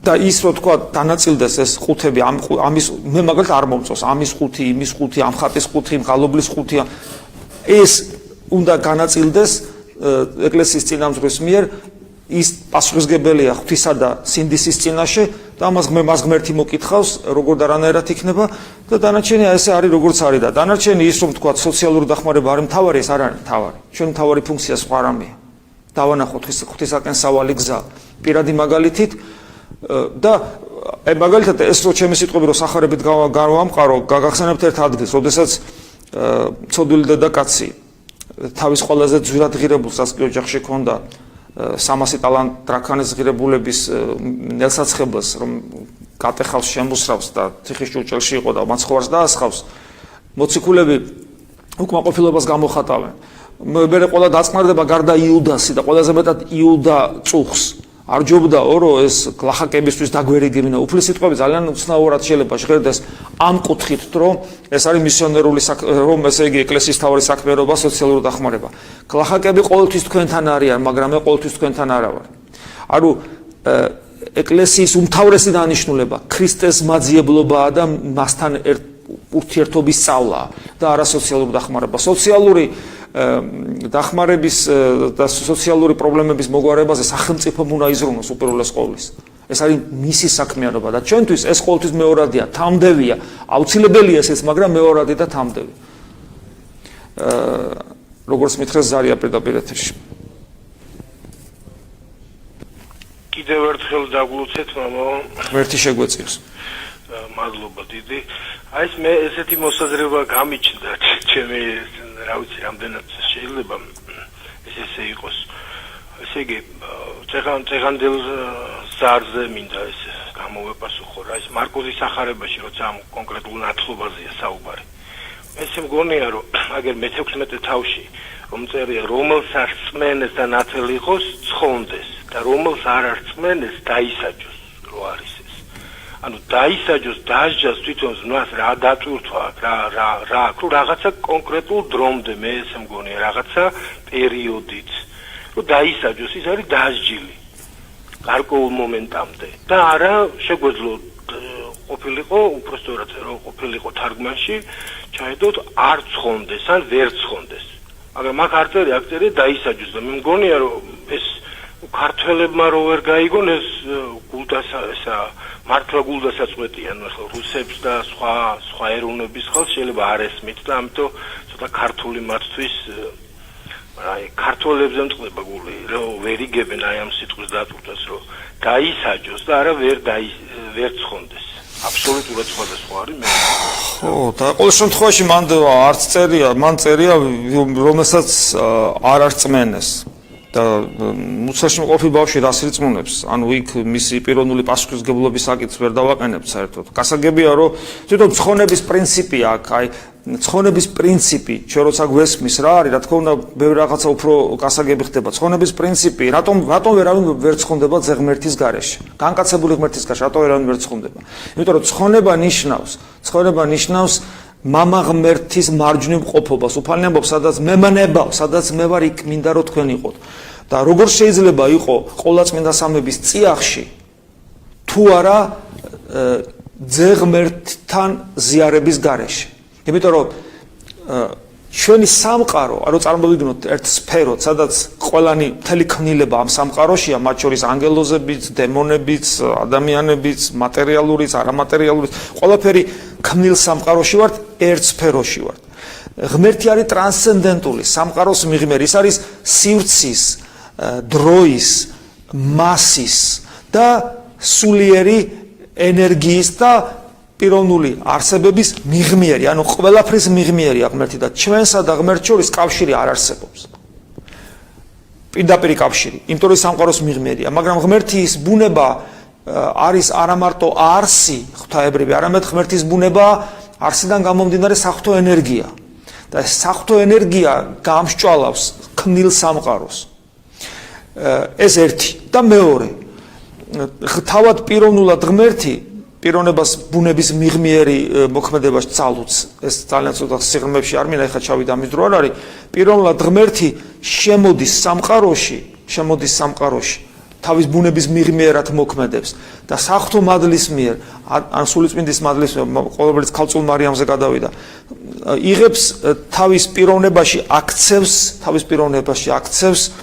ჰიპოსტაზირებას უკეთებს ეს ღვთისმოწყალო ტერმინია ადამიანურ ბუნებას და ამ ადამიანურ ბუნებას ჩვენერ ადამიანურ ბუნებას გვაძლევს საჭმელად ჩვენ შეგვიძლია მას შეუერთდეთ და ვეზიაროთ და მისი ნაწილი გავხდეთ და განაღმრთობს რა ჰიპოსტაზირებას უკეთებს რა ანუ თავის პიროვნებაში შეიერთებს რა ადამიანურ ბუნებას და მეც შევდივარ უკვე ამ ადამიანურ ბუნებაში იმიტომ რომ ქრისტესთან ერთობაში ვარ ქრისტეს ნათელი შემოვიდა ჩემში და მე მასთან ვარ ამიტომ მეც განმაღმრთობს მე თუ რა თქმა უნდა ვეთანხმები და ტრანსცენდენტული ღმერთს თავის წიაღში ავყავარ მარჯვენით მამის ამიტომ ქრისტესთან ზიარების ქრისტესთან ერთობის გარეშე ადამიანის ცხონება ანუ ყოვლადწმინდა სამების წიაღში მყოფობა მამის სახლში მყოფობა სადაც მრავალი სავანია არის შეუძლებელი ამიტომ ქრისტეს გარეშე ვერავინ ცხონდება ხო აი ესია და მაგრამ როდესაც საუბრობენ ჩვილებზე ბოლო-ბოლო გრიგოლ ღვთისმოწყალე კაცო პირდაპირ იტყოდა რომ ჩვილები წარწყმდებიან ეს თქვა ნეტარი ავგუსტინე ეს თქვა ეს წერია აღმოსავლეთის პატრიარქების წერილებში ნეტარი ავგუსტინეს ეს რაციონალისტური ფილიოკოც მიქიდან მოდის ნეტარი ავგუსტინე დიდია მაგრამ ეს კაცი 4 საუკუნეში მაძიებელი ადამიანი იყო და ეს მაძიებელი ადამიანი ეძებდა და რაღაც შეცდომები ჰქონდა რაციონალისტური სახის რომელიც მე კათოლიკურ სწავლებებში გადაიზარდა და აღმოსავლეთ პატრიარქთა ეპისტოლე პირდაპირ ეს არის ლათინური დაწმენდილი ცოტა უფრო მართლმადიდებლობის ელფერმიცემული ბევრი ლათინური სწავლებებია შიგნით და წმინდა მომენტთან რო კითხულობთ კაცო ხო ხედავთ როგორ ფრთხილად საუბრობენ თორე იყო და გრიგოლ ღვთისმოწყალე წარწყდებიან და დამთავრდა ვერ ამბობს ამას ამბობს აი ესე და მე აი ესე რო ამბობს იმიტომ რომ გესმით ერთის ხრივ ადამიანის ბუნებას ჭირდება განწმენდა და ქრისტესთან ერთობა მეორეს ხრივ ადამიანის პასუხისგებლობის წინაშე დგომაც ფაქტია რომ პიროვნულად ის ან ხოს ამბობს ან არას და ვერც ხოს ამბობს და ვერც არას და ეს მისი ბრალიც არ არის და ამიტომ ჩუმდებიან და ღვთის განგებულებას მიანდობენ და დაფარულია ღვთის გზები და გავჩუმდით ეს ჩვენი საქმე არ არის და ყოველ შემთხვევაში თუ ვივარაუდებ რომ ვიღაცა თუ ივარაუდებს რომ წარწყდებიან უნდა ტიროდე კი არ უნდა გიხაროდეს კაცო იმიტომ რომ ეს ბავშვის ბრალი არ არის ბავშვი შენ გჯობია კაცო კიდე 1000-ჯერ და შენ ამდენი ცოდვები დატვირთული რაღაც იმედი გაქვს და ცოდვები არიან და ტიროდე მაინც ხო რა სასიხარულო რა არის აქ საერთოდ მე თქვა როცა თქვა დოგმატის რანგში აკავთ არა ის რომ დოგმატი არის რომ ვინც არ მოინათლება ის არ ცხონდება ეს დოგმატია მაგრამ როცა დოგმატის რანგში აკავთ გარეგანი ფორმა ნათლის მიღებისა მაშინ ჩვენ შეიძლება დოგმატის რანგში ავიყვანოთ ქრისტესთან ზიარების გარეშე ვინმე ცხონდება ვერავინ ვერ ცხონდება და როდესაც უკვე ფორმა აყავთ დოგმატის ფორმას თუ ავიყვანთ დოგმატის რანგში უშუალოდ ევქარისტიაში მონაწილეობის მიღებისა ხო მაშინ გამოდის უამრავი ის მოწამე რომელიც არ ზიარებულა ვერ ცხონდება იმიტომ რომ ფორმაში თუ ანუ კიდევ ვიმეორებ ნათლობის გარეშე ვერავინ ცხონდება ეს არის დოგმატი ქრისტესთან ზიარების გარეშე ვერავინ ცხონდება ეს არის დოგმატი მაგრამ როგორც კი ამ დოგმატის ფორმაში გადაყვანა ხდება ამ შემთხვევაში ბავშვს წყალი რატო არ დავასხით თავზე მაშინ თქვა ადამიანი რომელიც წმინდანად არის შეიძლება შერაცხული შეიძლება ეს არასოდეს არ ზიარებულა ფიზიკურად ევქარისტიაში მონაწილეობა არ მიუღია ანუ ფორმა იქაც დაერღვა მაშინ მაგრამ ქრისტესთან ჩვენ არ ვთვლით რომ ადამიანი შეიძლება ცხონდეს ქრისტესთან ზიარების გარეშე ხო მაგრამ არია უამრავი ადამიანი რომელსაც ქრისტეს სისხლი და ხორცი არ მიუღია და ისე ცხონდა აბა ეგ როგორ არის მაშინ ფორმა ხო იქაც დარღვეული არის რაღაცები რომელიც ჩვენი ხელმწიფების მიღმაა და ღმერთის ყოვლის შემძლეობას დაუტოვოთ შესაძლებლობა რომ მან იმოქმედოს მას როგორც სულს ინებოს ისე იმოქმედოს როგორც მას სულს ეს არის და კიდევ ვიმეორებ თუ ვინმე ასწავლის რომ ვინმე ცხონდება ქრისტეს ნათლობის გარეშე ან ქრისტესთან ზიარების გარეშე ეს არის კატასტროფა ეს უკვე არაქრისტიანობა იმიტომ რომ შეუძლებელია ცხონება ეს არის უბრალოდ რომ ქრისტესთან ერთობაში იყო, რომ მან მამის სავანეში მიგიყვანოს, მამის წიაღში მიგიყვანოს, სადაც მრავალი სავანია. ხო, დანარჩენი კიდე, რა ვიცი, მე ვფიქრობ, ეხლა ეს ჩემთვის იმდანად გასაგებია და აქ პოლემიკა იმდანად გაუგებარია, რომ აღარ ვიცი რა ვთქვა მეტი, ამის მეტი უკვე. მაგრამ, არ განვიკითხავ არც ერთ ადამიანს, რომელიც შეიძლება სხვანაირად ფიქრობდეს. ესია, ხო, ზოგი ხორცს ჭამსო, ზოგი მხალს ჭამსო და ორივე ქრისტესია, როგორც პავლე მოციქული ამბობს. სხვა ესეთი ხედვა აქვს, იმას ესეთი ხედვა. პრობლემა იცით როდის ჩდება? როდესაც განსხვავებულ ხედვაში და განსხვავებულ ხედვაში გულისხმობ ადამიანს, რომელიც ამბობს, რომ ქრისტეს გარეშე ვერავინ ცხონდება, ნათლობის გარეშე ვერავინ ცხონდება, ქრისტესთან ზიარების გარეშე ვერავინ ცხონდება. და უცებ იტყვი, რომ ეს ადამიანი წვალებლობას ხადაგებს. როგორ ხადაგებს წვალებლობას? გეუბნება ქრისტეს გარეშე ვერავინ ცხონდება, როგორ ხადაგებს წვალებლობას? როგორც მითხრეს ზარია პირდაპირ ეთერში.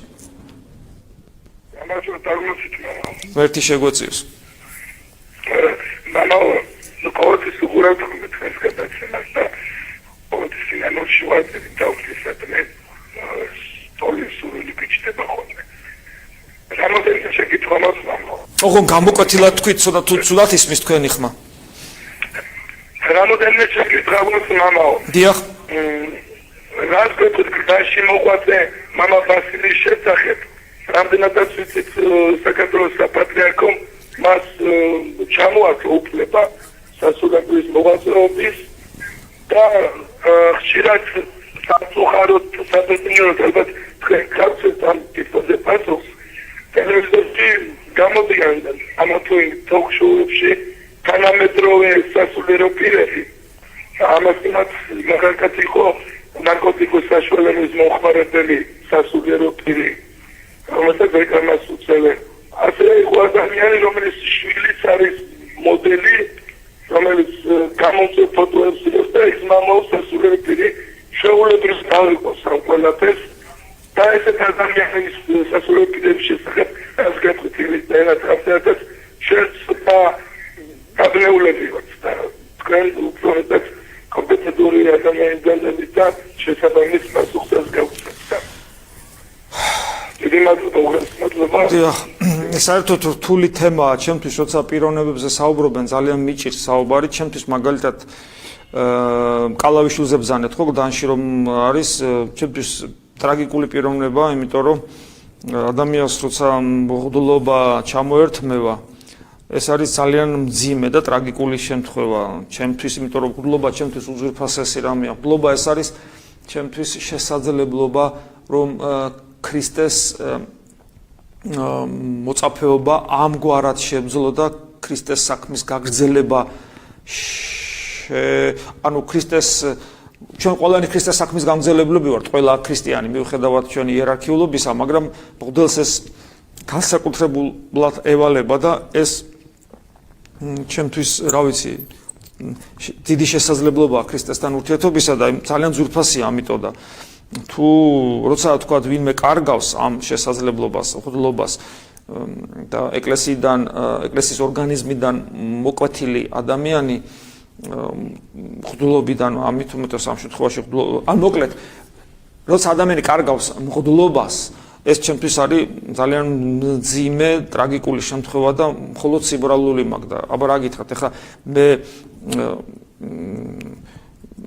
ჩვენ შეიძლება რაღაცა პრინციპული თემებზე თქვა პრინციპ რაღაც საკითხები შეიძლება იყოს რაშიც თქვა შეიძლება ვერ ვეთანხმებოდეთ თქვა ეკლესიის კრებსით გადაწყვეტილებას და სინოდალურ გადაწყვეტილებებს რაღაცები არ მოგწონდეს შეიძლება მაგრამ არაფერ შეიძლება რომ ესე იგი რევოლუცია მოვაწყოთ ეკლესიაში და დაუპირისპირდეთ სინოდალურ გადაწყვეტილებას იმიტომ რომ ეს არის კიდევ ვიმეორებ ერთთლიანი ორგანიზმი და ის როგორც ერთი ანუ გემში რო ზიხარ შენ შეიძლება თქვა გემის კაპიტანი არ მოგეწონოს ატომღაც და ის მართლობა რომელიც თქვა გემს მართავს მაგრამ შენ ამისათვის წყალში გადახტე ნუ არაფერ შეიძლება ეს რა იმიტომ რომ ჩვენ ერთი არ როგორ სამშობლო მე შეიძლება მთავრობა მომწონდეს ან არ მომწონდეს მაგრამ სამშობლო ერთი მაქვს აი კითხვა რო იყო რომ უნდა ილოსო თუ არა ხელისუფლებისათვის და თქვა თუ ის არგუმენტია რომ მე რაღაც არ მომწონს ჩვენი ხელისუფლება გემში რო ვარ და კაპიტანის ქცევა არ მომწონს იმიტომ რომ რაღაც ისეთი კურსი დაყავს გემი რომ შეიძლება რიფებს შემაჯახოს ნიშნავს თუ არა ეს რომ ესე იგი მეტი უნდა ვილოცო ამ თუ სასულიერო პირი ვარ ამ კაპიტანისათვის რომ მართალია არ მომწონს მაგრამ ეგარი ეხლა და მაგას უჭირავს საჭე და პირიქით მშვიდობით ჩამიყვანოს გესმით და გემიდან გაქცევა არ არის სწორე და როდესაც თქვათ ჩემი ქმედება მიდის იქამდე რომ მე გემში აღარ ვარ უკვე ეს არის ხოლმე ტრაგედია გესმით მეორე ხრი თქვათ სასულიერო პირები ზოგადად ხო საზოგადოება ჭრელია სასულიერო პირების საზოგადოებაც ჭრელია ზოგი ასეთია ზოგი ისეთია და მარტო ჩვენი თუ ჩვენ ცუდები ვართ და რაშიც ცუდები ვართ მარტო ჩვენი ბრალი არ არის იმიტომ რომ ერიდაბერი რამ გაყოთ ჩვენც თქვენი წიაღიდან გამოსულები ვართ ჩვენ და თქვენ ერთნი ვართ ჩვენ ერთი მოძღვარი გვყავს ყველას ეს არის იესო ქრისტე და შეიძლება ერისკაცმას ვერ დაუჯეროს და არ დაუჯეროს მღვდელმაც ვერ დაუჯეროს და არ დაუჯეროს ეს მღვდელიც ოდესღაც ერისკაცი იყო ერისკაცი მიდის ამა თუ იმ მღვდელთან და თუ ის მღვდელი მღვდელია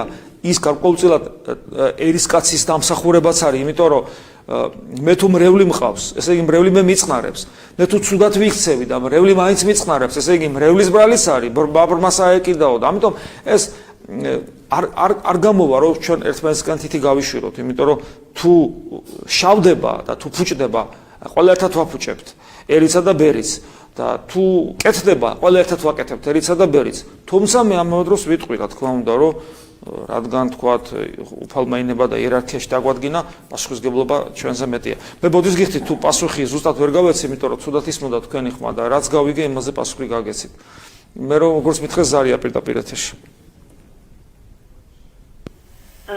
დამბოცეთ მამა თეოდორე ქრისტე შეგვეციოს იცით რა მე შეკითხვა დაგისვით Facebook გვერდზე მე Facebook-ს ესა უკაცრავად Facebook-ი მე არ მაქვს ის არ არის ჩემი პირადი Facebook-ი და იქ შეკითხვას რო დასვავთ მე ვერ წავიკითხავ იმას არ მაქვს მე მასთან ურთიერთობა იმას თავისი ისაყავს მართველები ამ Facebook-ს ჩემი სახელობის არის მაგრამ მე ჩემი არ არის პირადად ხო და ეხლა მითხარით რა კითხვა იყო არა ქართული არხის Facebook გვერდზე დავსვი შეკითხვა არ ვიცი არ ვიცი აბა რა კითხვა იყო გამიმეორეთ აჰა დიდი იყო და ამიტომ დავწერე და როდის და შეიძლება როდის დაწერეთ ეს შეკითხვა ერთი კვირის წინ მე ერთი კვირის წინ არ ვიყავი თბილისში და შესაბამისად არ ვიცი გადმომცემენ ალბათ ამას და მე მესიჯად მოვიწერე არ ვიცი ზუსტად ანუ სწორად დავწერე სწორი მისამართი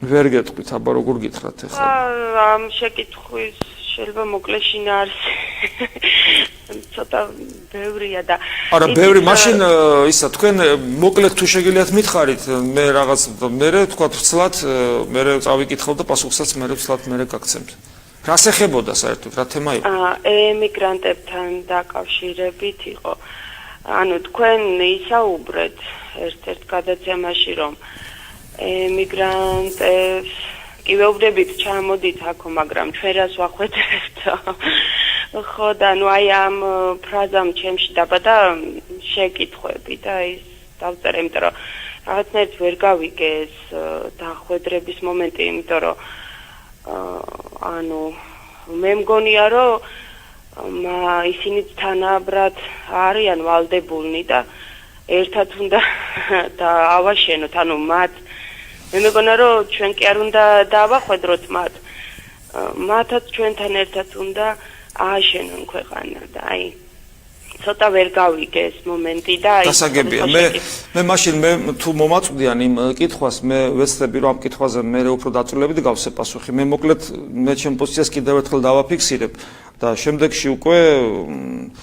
შემდეგში უკვე თუ მომეცემა საშუალება და მომაწვდიან უფრო მე მოკლედ ჯერ ერთი მე ვფიქრობ რომ ემიგრაციაში ყოფ ადამიანს ჩვენზე მეტად უჭირს და მე ეს ვნახე ზუსტად იქ მე ხავ ნახე ის ადამიანები რომლებსაც ქართველობა უყვარს ქართველო პატრიოტები რო არიან ქართველობა უყვარს ქართველობა ენატრება და პატარა საქართველოს იწყობენ იქ მე ვნახე იქ მორწმუნე ადამიანები თავისთავად ცხადია ქართველობა რო უყვართ ესეთი ადამიანები და მე იქიდან გამომდინარე ვიმსჯელობ და არა იქიდან ვისაც შეიძლება არც დედა უყვარს არც მამა და არც სამშობლო და საერთოდ არ აინტერესებს ხო გესმით აი მე ამ ადამიანებზე ვინც გვარცხნეს და ასე შემდეგ მე ამ ადამიანებზე ვსაუბრობ რომლებსაც საქართველო უყვარს და ისინი ტკივილით არიან ტკივილით და შესაბამისად ჩემზე უფრო მეტად დაჩაგრულად აღვიქვი მე ისინი და შესაბამისად ვინც მეტად დაჩაგრულია მეტი მოფერება ჭირდება და პასუხისგებლობა აქედან გამომდინარე მეტად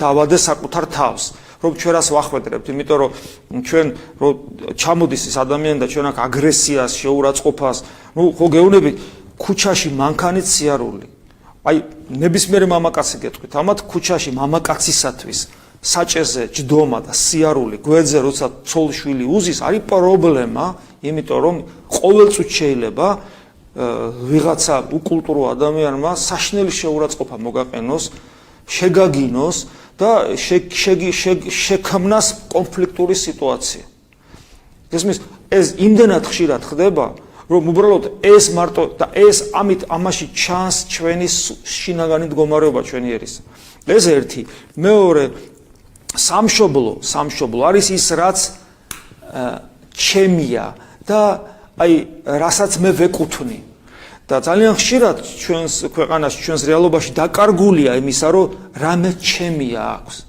რაიმე ჩემია აქვს და მე რამეს ვეკუთვნი გესმით მე ხლა უბრალოდ არის თემები რომელზეც ესე პირდაპირ ეთერში ჩემგან საუბარი ცოტა უხერხულია მაგრამ მე რომ მქონდეს საშუალება თქვა თქვენთან პირისპირ შეხვედრისა მე ბევრ მაგალითს მოგიყვანდით იმისა როდესაც მე აბსოლუტურად მაკარგვინებენ იმ განცდას რომ აქ რაღაცა ჩემია და რაღაცა მე მეკუთვნის და რაღაცას მე ვეკუთვნი გარდა ამისა თქვენ თქვით აღშენებლობა აბსოლუტურად გეთანხმებით მე საშინად ვერ ვეგუები მე შეიძლება ნათესავები მყავს დაკარგული იმის გამო რომლებსაც ექსპოზიცია აქვს რომ აი ყველაფერი რომ დაალაგდება მე ჩამოვალ ჩემთვის ეს არის აბსოლუტურად მიუღებელი კიდევ ვიმეორებ მე შეიძლება ოჯახის წევრთან დავკარგო შევწყვიტო ურთიერთობა მხოლოდ იმის გამო რომ მას აქვს ეს პოზიცია ყველაფერი დაალაგდება მე ჩამოვალ აბსოლუტურად მიუღებელია მაგრამ არის მეორე მომენტი მედალს ორი მხარე აქვს და რა მომენტი როდესაც ადამიანს არ ეძლევა საშუალება რომ მისი ნიჭიერების რეალიზება მოახდინოს. როცა მე მქონია მე ვიცი შემთხვევები, როცა ადამიანს იდეურად უნდა ჩამოვიდეს და რაღაც სფეროში პროფესიონალი გახდა, ძალიან მაღალი დონის და ხელს აუქნევენ და არ გვჭირდები. როდესაც ჩვენთან არის სულისკვეთება, რომ ნიჭიერ ადამიანებს არათუ არ ეძებენ, არამედ თუ იპოვიან იქვე ჩაძირავენ. გესმით, ამაზე მაქვს საუბარი.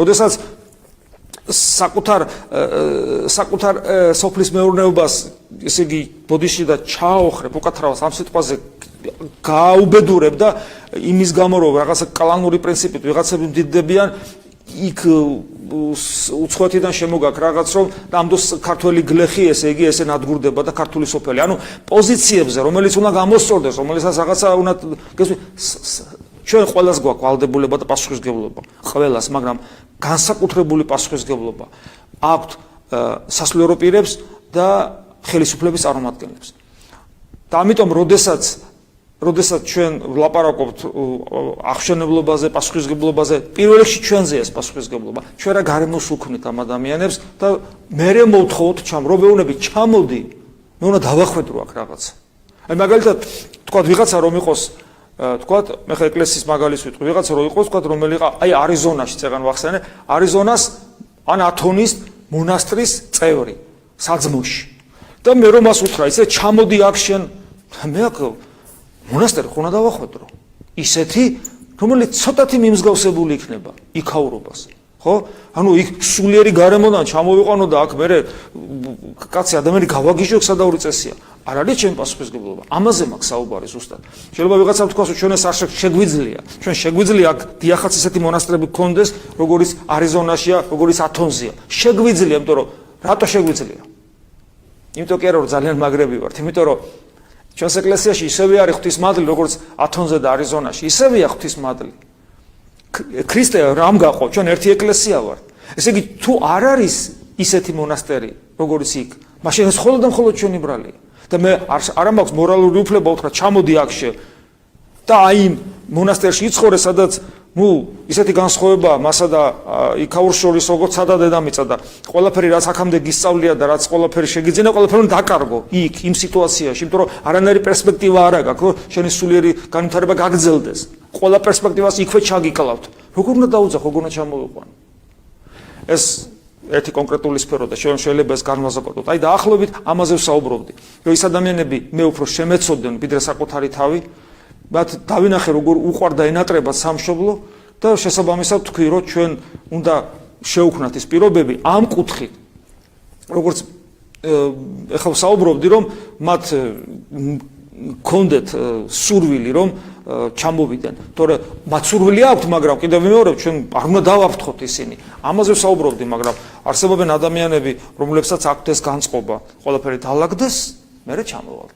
ეს ჩემთვის იმდენად მიუღებელია, კიდევ ვიმეორებ, რომ ოჯახის წევრთანაც მე ვწყვეტ ურთიერთობას, როცა მას ესეთი განწყობა აქვს.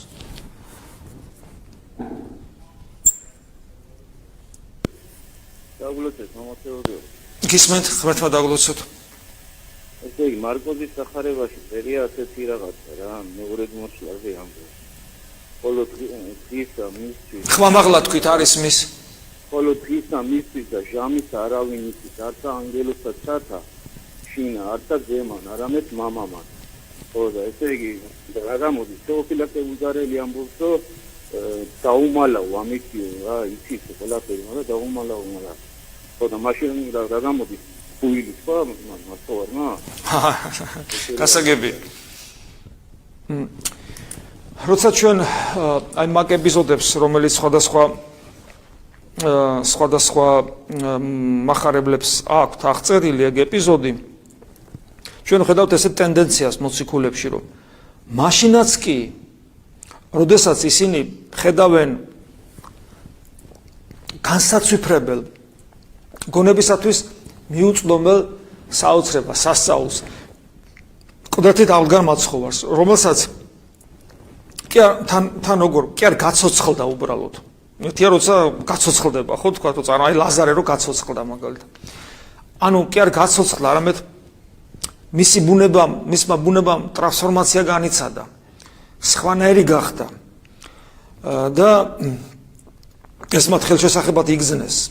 სხვადასხვა ადგილებია წმინდა წერილისა, აღარ ჩავხმავდები ხა დროც არ არის, ბოლო კითხვა იყო ეს.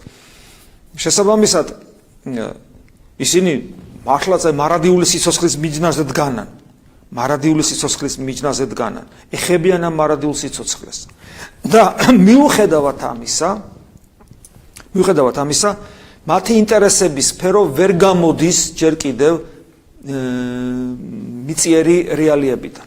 და კვლავ მაინც აინტერესებთ მათ, აბა ახლა აქ როდის იქნება სამეფო, კიდე მესიის სამეფო როდის დამყარდება, როდის იქნება ეს, როდის მოხვალ და როდის გააკეთებ ამას და კვლავ მიწიერი ინტერესებით დახუნძლულები არიან. და იმისათვის, რომ მაცხოვარს ძირშივე მოეკლა მათში ეს არაჯანსაღი ინტერესები, ძირშივე აღმოეფხრა. ამიტომ მეუბნება ამ სიტყვებს, რომ მეც კი არ ვიცი, რომ ვინმეს ეკლესიის ისტორიაში აღარ გაჩვენოდა ესეთი აზრები, რომ აი ეხლა იქნება უფლის დაბრუნება. და მიუხედავად იმისა, რომ მაცხოვარმა თქვა ეს ქრისტიანული ღვთისმეტყველებისათვის უცნაური და არა ლოგიკური, ქრისტიანული თვალსაზრისით არა ლოგიკური ხო, აი თუ არა ადეკვატური როგორ თქვა, არა ლოგიკური სიტყვა. ანუ ის რაც არ ჯდება ღვთისმეტყველებაში. იმიტომ რომ რას ნიშნავს ზეღმერთმა არ იცოდა, ამაზეც არის ხოლმე პოლემიკა, ზეღმერთმა რაღაცა არ იცის. ნუ ხა ეს როგორ ვთქვათ ახლა იესო ქრისტე ბუნებით კი არის ადამიანი, მაგრამ პიროვნულად ის ადამიანი კი არ არის, კაცო. პიროვნულად ის არის მარადიული ზეღმერთი, რომელმაც თავის ზეღმერთის პიროვნებაში, ჰიპოსტაზში მოიქცია ადამიანური ბუნება. ჰიპოსტაზირება გაუკეთა ადამიანურ ბუნებას და ამით ზეღმერთი კი არ დაკნინდა. ამ გაგებით ის მარადიული ღმერთია. როგორ შეიძლება პიროვნება მიცის, სუბიექტი, იესო ქრისტე, სუბიექტი არის ღმერთი, რომელსაც ორი ბუნება აქვს, ხო, მათ შორის ადამიანური. რა თქმა უნდა, მან იცის, მაგრამ იმისათვის, რომ ძირშივე აღმოეფხრა ეს ინტერესები, არაჯანსაღი ინტერესები და მიუხედავად ამისა, პირველი საუკუნის ქრისტიანებს, პავლე მოციქულის წერილებში კი იკითხება ეს, იონე ოქროპირის მაგალითი გვახსოვს. ანუ უამრავ ადამიანს ჰქონდა ეს განწყობები, რომ თითქოს ეფიქრა, რომ აი ეხლა იქნება და ეს ტენდენციები, რა თქმა უნდა, ეხლაც არსებობს 21 საუკუნეში, ნებისმიერ ესეთი ტენდენცია ვისგანაც არ უნდა მოდიოდეს. ვისგანაც პავლე მოციქული იქნება, რომელიც უზარმაზარი ავტორიტეტია, თუ იონე ოქროპირი იქნება, ვისგანაც არ უნდა მოდიოდეს, არის მიუღებელი, კიდევ ვიმეორებ. მიუღებელია იმიტომ, რომ ქრისტე ამბობს, რომ მეც არ ვიცი და ამას ამბობს პედაგოგური მოსაზრებით, რომ ჩვენში ეს არაჯანსაღი ინტერესები აღმოფხვრა. რატომ არის ეს ინტერესები არაჯანსაღი?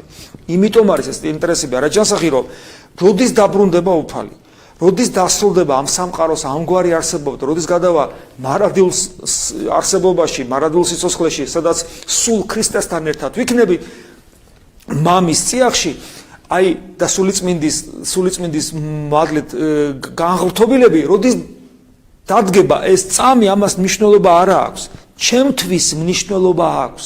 მე დღეს რას ვაკეთებ იმისათვის, რომ ამ მიმართულებით სწორ გზაზე დავდგე და ღმერთთან ერთობა მქონდეს, რომ საბოლოო ჯამში ეს ამგვარად დაგვირგვინდეს. ჩემთვის მხოლოდ ამასაა, მე რას ვაკეთებ იმისათვის. მე რას ვაკეთებ იმისათვის, რომ მართლა ქრისტიანი მერქვას, რომ ქრისტესთან ერთობაში ვიყო. აი ამას აქვს მნიშვნელობა. როგორც კი ჩვენ აი ამ მე რას ვაკეთებ, აი ამ კითხვას ვცილდები და ვინტერესდები აი ამ გლობალური თემებით, აბა როდის იქნება? უკვე როდის, ანუ დრო, ანუ მატერიაში შემოვდივარ, როდის, ანუ დროში შემოვდივარ, როდის, ანუ ვიკეტები ქმნილ სამყაროში და იმ თავარს, რომელიც მე ტრანსცენდენტულ ღმერთთან მაკავშირებს, იმ თავარს ვწყდები, გესმით? ამიტომ ამბობს ჩვენი უფალი იესო ქრისტე, რომ ეს და ჩვენ რას გვეუბნება, იგივე წმინდა წერილში ვკითხულობთ, რომ ეგ თქვენი საქმე არ არის. მოციქულთა საქმეშიც არის ეს აღწერილი. ეგ თქვენი საქმე არ არის. აბა რა არის ჩვენი საქმე, ხო? რა არის ჩვენი საქმე და უფალი გვეუბნება, წადით იერუსალიმში და იერუსალიმი არის სიმბოლო ჩვენი გულისა, ესეა წმინდა წერილში. წადით იერუსალიმში, ანუ ჩვენ გულში წავიდეთ და იყავით მოლოდინის მდგომარეობაში, ვიდრე არ შეიმოსავთ ძალას ზემოდან. ანუ ვიდრე არ მიიღებთ საღვთო ენერგიას, ანუ ვიდრე არ მიიღებთ საღვთო მადლს. ეს ნიშნავს იმას, რომ ჩვენ აი ამ ინტერესების, თქვა, როდის იქნება მე, როდის, ამის მაგივრად ჩვენ უნდა დაუმკვიდრდეთ საკუთარ გულში, რომელსაც სწორედ გონიერი ლოცვა გვასწავლის და ვესწრაფოდეთ გულში მყოფნი, ანუ საკუთარ იერუსალიმში მყოფნი, ვესწრაფოდეთ ქრისტესთან ერთობას, რომელიც გვეუბნება, რომ სასუფეველი უნდა ვეძებოთ ჩვენს გულში, რომ შევიმოს აი ეს ამ ერთობის ძიება, ქრისტესთან პიროვნული ერთობის ძიება ჩვენში მე მოაწევს იმას, რომ საღვთო მადლი გარდამოვა ჩვენზე და ჩვენ გავხდებით ტაძარი სულიწმინდისა. აი ეს არის ჩვენი საქმიანობა და იწყება ჩვენი განხთობა აქ ამ სოფელში იწყება ჩვენი განხთობა. ეს არის ჩვენი საკეთებელი და არა ის რომ თქვა მაინც ვიწინასწარმეტყველოთ, გაუსწროთ მოვლენებს. ის ჩვენი საქმე არ არის, ჩვენი საქმე ეს არის. სწორედ ამიტომ წერია ეგ ადგილი, იმიტომ ამბობს უფალი სახარებაში ამ სიტყვებს, უცნაურ სიტყვებს, რომელიც პედაგოგიური მოსაზრებით წარმოთქვა ჩვენმა უფალმა იესო ქრისტემ. საერთოდ უფალმა იესო ქრისტემ ყველაფერი გააკეთა ჩვენი ცხონებისათვის, ჩვენი სწორ გზაზე დაყენებისათვის, მათ შორის ეს სიტყვები სწორედ ამიტომ თქვა. როგორც ყველაფერი დანარჩენი. ქრისტე შეგვეწიოს. ამინ.